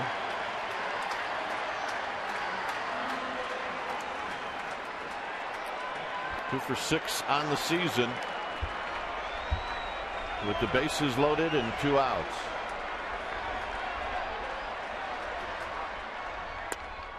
Oh, 0-1.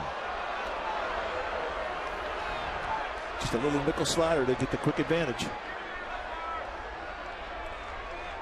DeRosa oftentimes will take a pitch in a pinch hit at bat. One to measure, one to rake.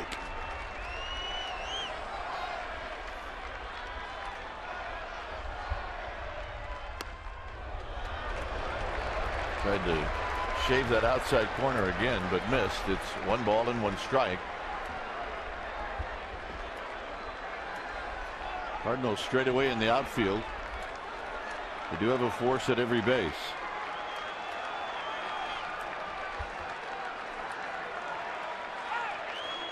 Now timeout is called.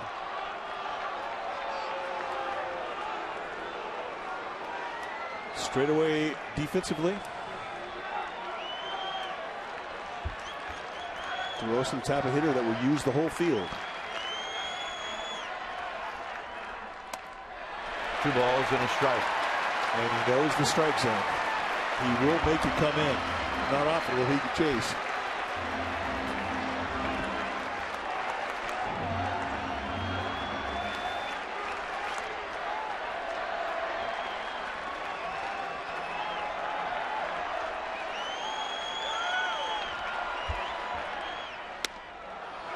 Two and two. Some paint right there. Well, it appears that that's the pitch that he's comfortable with throwing for a strike. And that is perfectly placed at the knees, outside corner. And it's likely that DeRosa is going to see it again.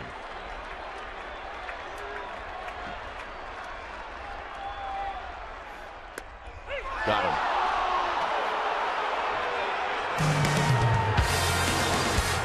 Giants. Opportunity wasted. It stays 4-4.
They got 2 strikes with the slider here. They stretch the target wide. They wrap around a little backdoor sinker.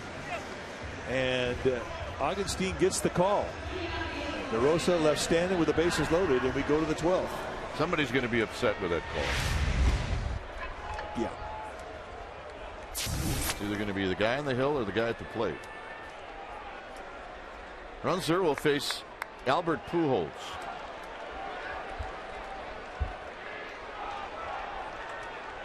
The numbers for Runzler.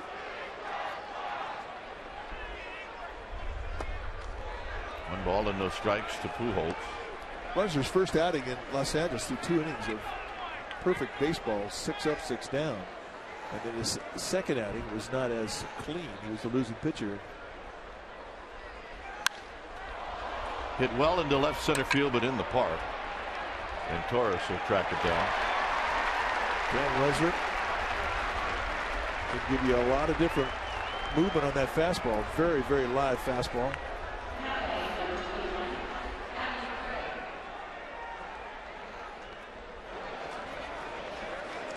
Calendars were given away today.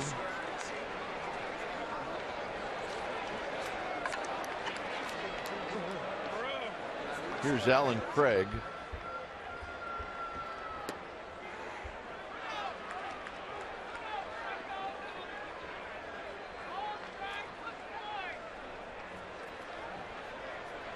Craig is 0 for 5.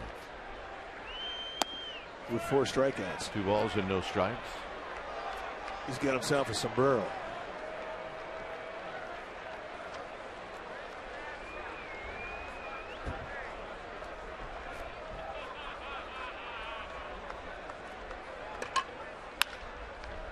Sandoval off to his side. 2 outs.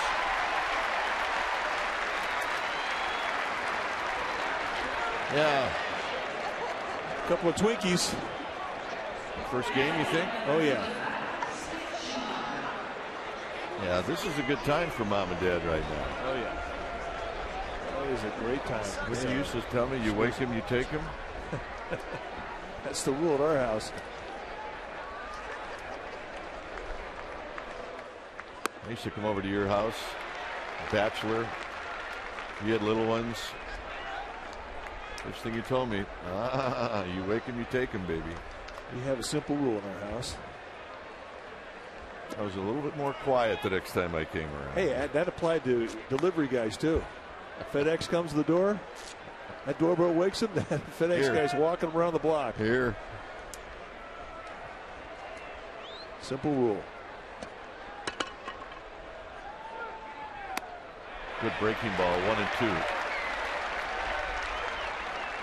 He's got a circle change to go with that slider. Did a lot of work in the offseason. Great shape. Little blooper down the left field line, foul. I think that's the one thing that impresses players when they get out of the minor leagues. They get up here to the big leagues and you see how hard guys work. And I mean, not just in the offseason. This is year round. They get after it. Yep. And that's where you learn.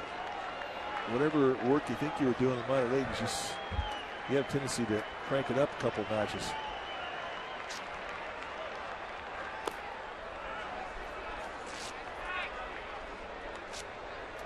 Two and 2. Skip Schumacher.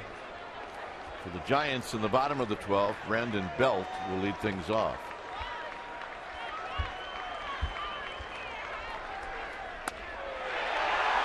Three and 2.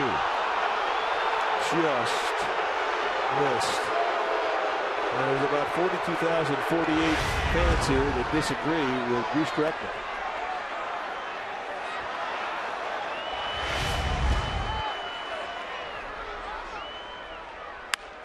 That's foul.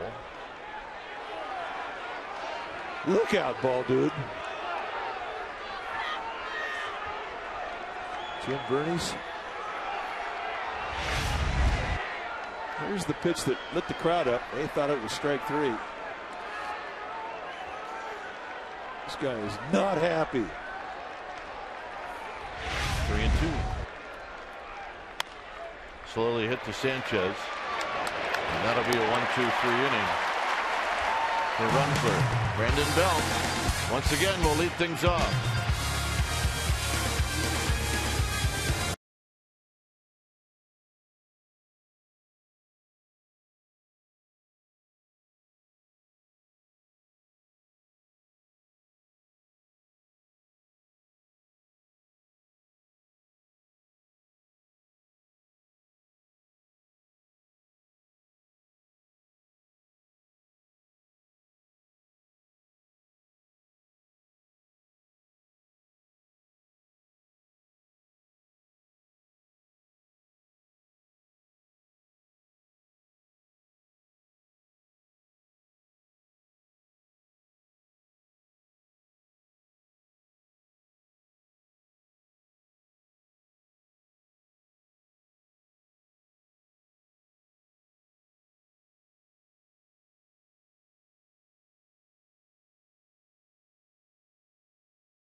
We have flown past the 4-hour mark.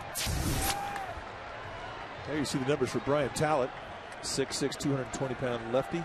His 6th year at the big league level. The 4-pitch guy, fastball, curveball, slider, circle change. And Brandon Belt rolls the first pitch foul. Well, he's thrown this season. He's been in 3 games. He's pitched 2 2/3 innings, and he hasn't allowed a base runner. Ooh.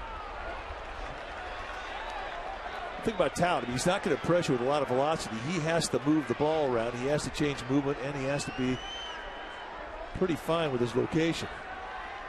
But as you point out, he's been hot.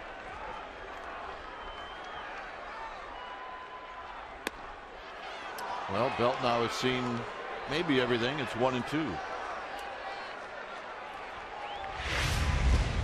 Back him up into the breaking ball.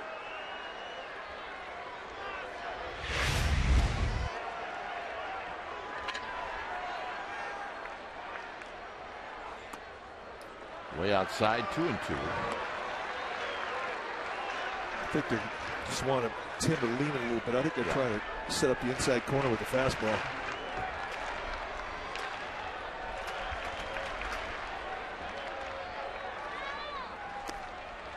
Another breaking ball outside. Good eye, 3-2. Man, we've seen him do that all spring, though. He'll go 0-2 early, and then he'll work it to a 3-2.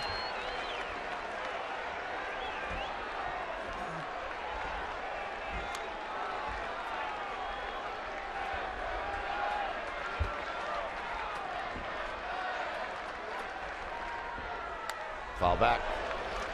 It's an 88-mile-an-hour fastball. And that's his best bolt, but it had good location. That's that inside corner we were talking about.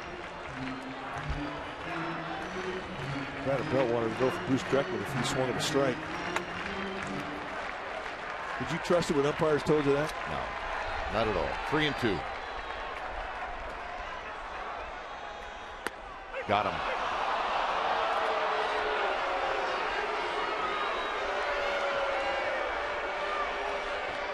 Here's Tejada. Standing inside corner, fastball right there. That's pretty good location. Yeah, he may have took the umpire's knowledge to heart, and it cost him. Here's Tejada. 1 for 4.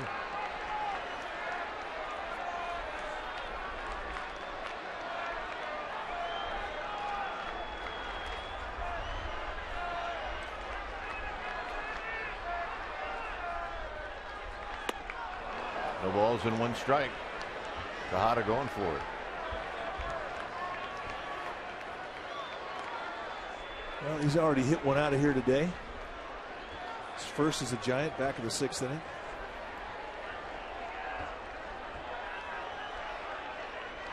I'm sorry, 3rd inning.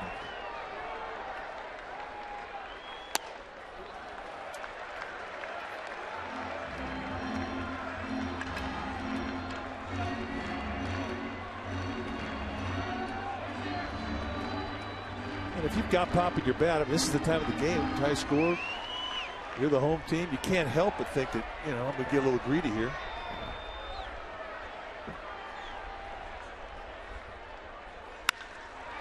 Under the glove. And Tejada's got a base hit.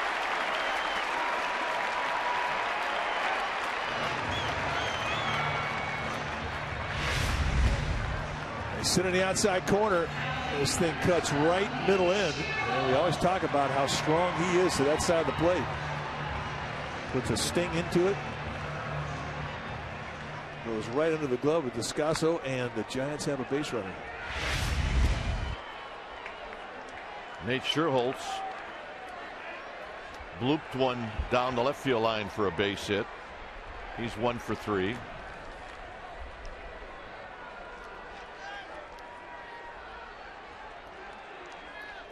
And now Talent steps off.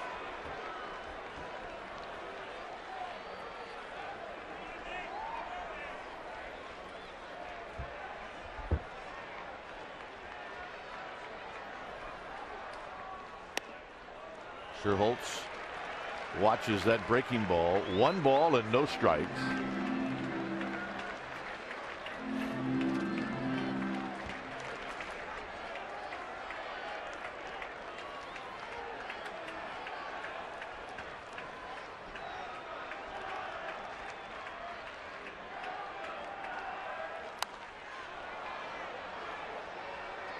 That is straight back and out of play. Sherholtz got the barrel of the bat out in front, but he fouled it back.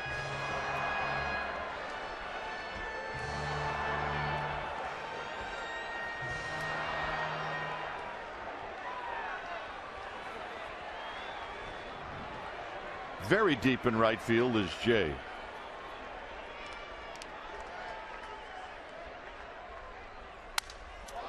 Sherholtz breaks his bat, and that's a foul ball, and it's 1-2. That could not have felt good. He hit that about 4 inches above the thumbs.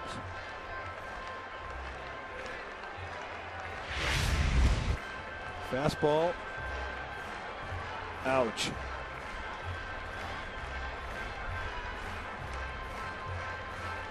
Wow. 1-2. I'm blaming the bat. I'm sorry. Yeah, I'm sorry too. That's how did fault. I take a cracked bat up there? I have no idea. Somebody's got to give me a heads up. It was halfway cracked. Yeah, you got to blame the bat boy on that one. That Alioto kid, I tell you. Let me know if the bat's cracked. See, we don't ever forget those excuses. 1-2 to Sherholtz.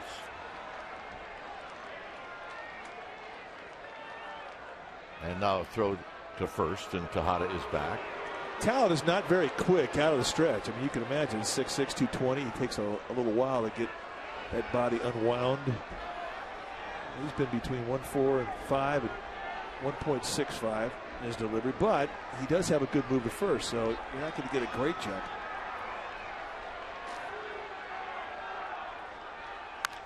Sherholtz on the ground, foul.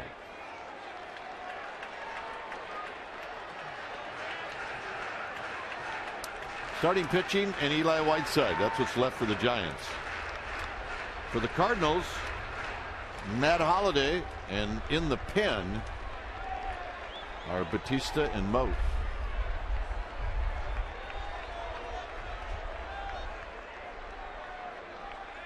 Sherholtz on the ground to Pujols. There's one. Not in time. Sherholtz beats it out.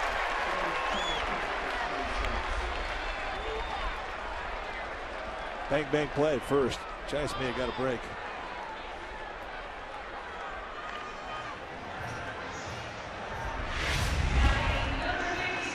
Right to Pujols, who very quickly gets the ball to Terrio. Bang, bang. Aye. Tie goes the runner. Isn't that what they say? Yep. Good call. Andres Torres with the winning run at first base.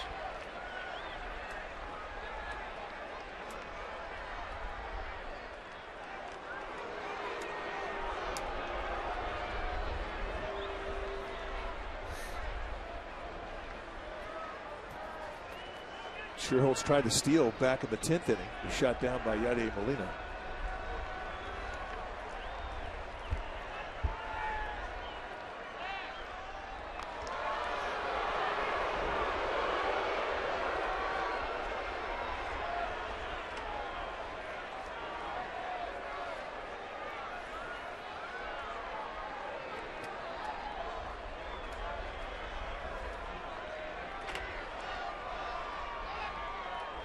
Outside, 1-0. You hungry? No. Been eating this hard ball I have in my hand the last 2 innings. It's not bad. I've got some salmon here for you. 1 ball and no strikes.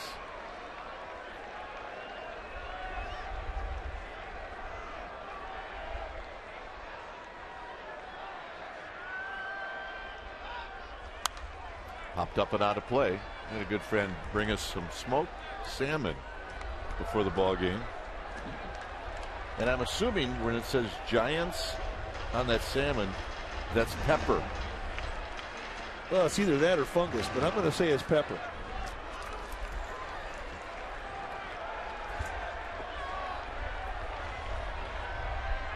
One ball and one strike to Andres Torres.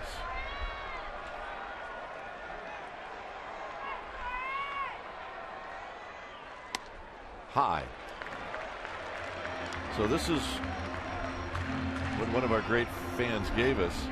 Or it's been such a great year that now when you catch them, it's already on there. Yeah, this is natural. It is pepper. And you cannot get this at the dugout store. And we do want to eat it. 2 balls and a strike. 2-2.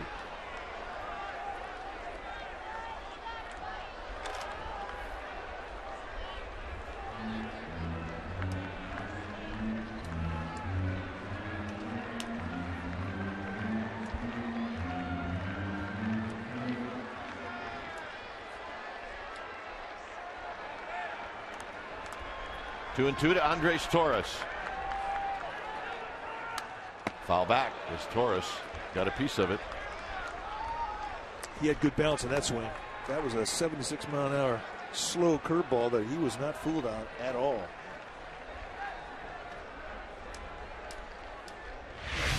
Watch the back leg stay in the swing. Andres Torres still swings one of the biggest bats on the team. He has cut it down a little bit from last year.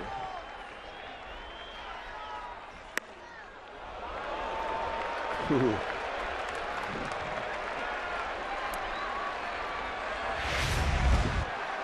Just a little bit low. That's way to put an eyeball on him.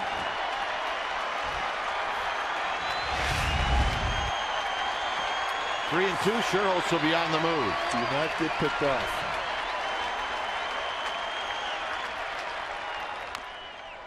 Little dribbler. Tough play. Got him. No, he dropped it. And everybody's safe. Albert Pujols couldn't hang on. Kidding me? Well, Brian Talek made a pretty good play. Remember, a left-hander's fall out towards the third base line after his delivery. And he's got to get out of wild. Goes to a bare hand. A nice play, and it handcuffs Pujols, a gold glove first baseman. Maybe one of the best sinkers Talek's thrown. You know, that probably, I don't even sound like I'm getting on Pujols, but that was a very tough play.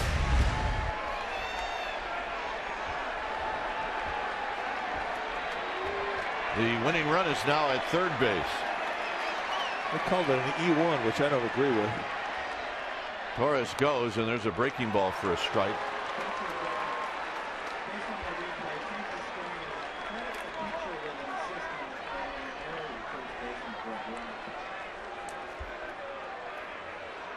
We're not going to give Torres a stolen base. Well, Mike, you eliminate the force play by going, so I really think you have to give him a stolen base. I'm not going to argue with you. But it was pretty quick. They called defensive indifference, no steal. The error has been changed from an error no longer given to Talent. It is now being given to Pujols, which I think is the right call. Sherholtz at third. Torres is at second. And Sanchez is going to be walked.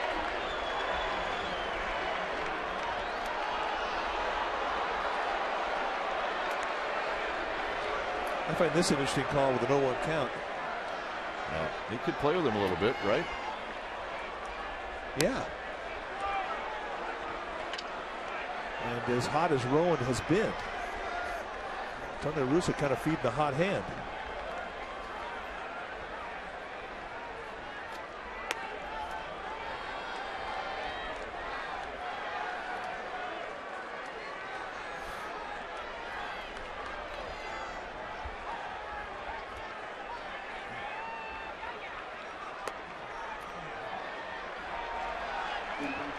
The game winner last year in the home opener was Aaron Rowan.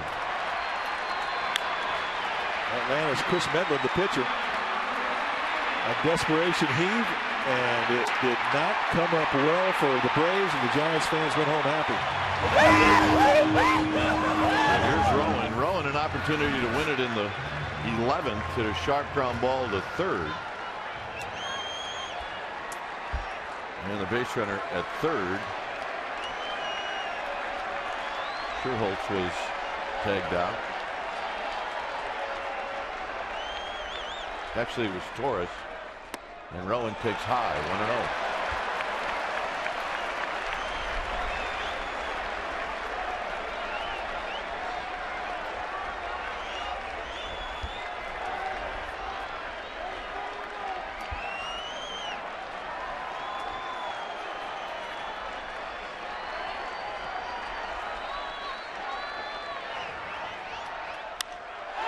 High and deep into center field. Rasmus on the move. It is off the wall. Game over. Aaron Rowan has done it again in a home opener. How about that?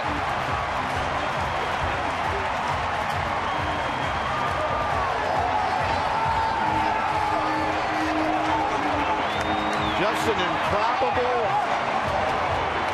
game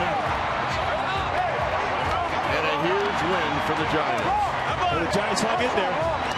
They could have gone home a loser 4-3. They were down to 2 quick outs, nobody on base, and they came back and tied it in the bottom of the 9th. And here they set up again for Aaron Rowan, who has been red hot, and he turns around a high fastball, finds a wall, and everybody's going home with a smile on their face.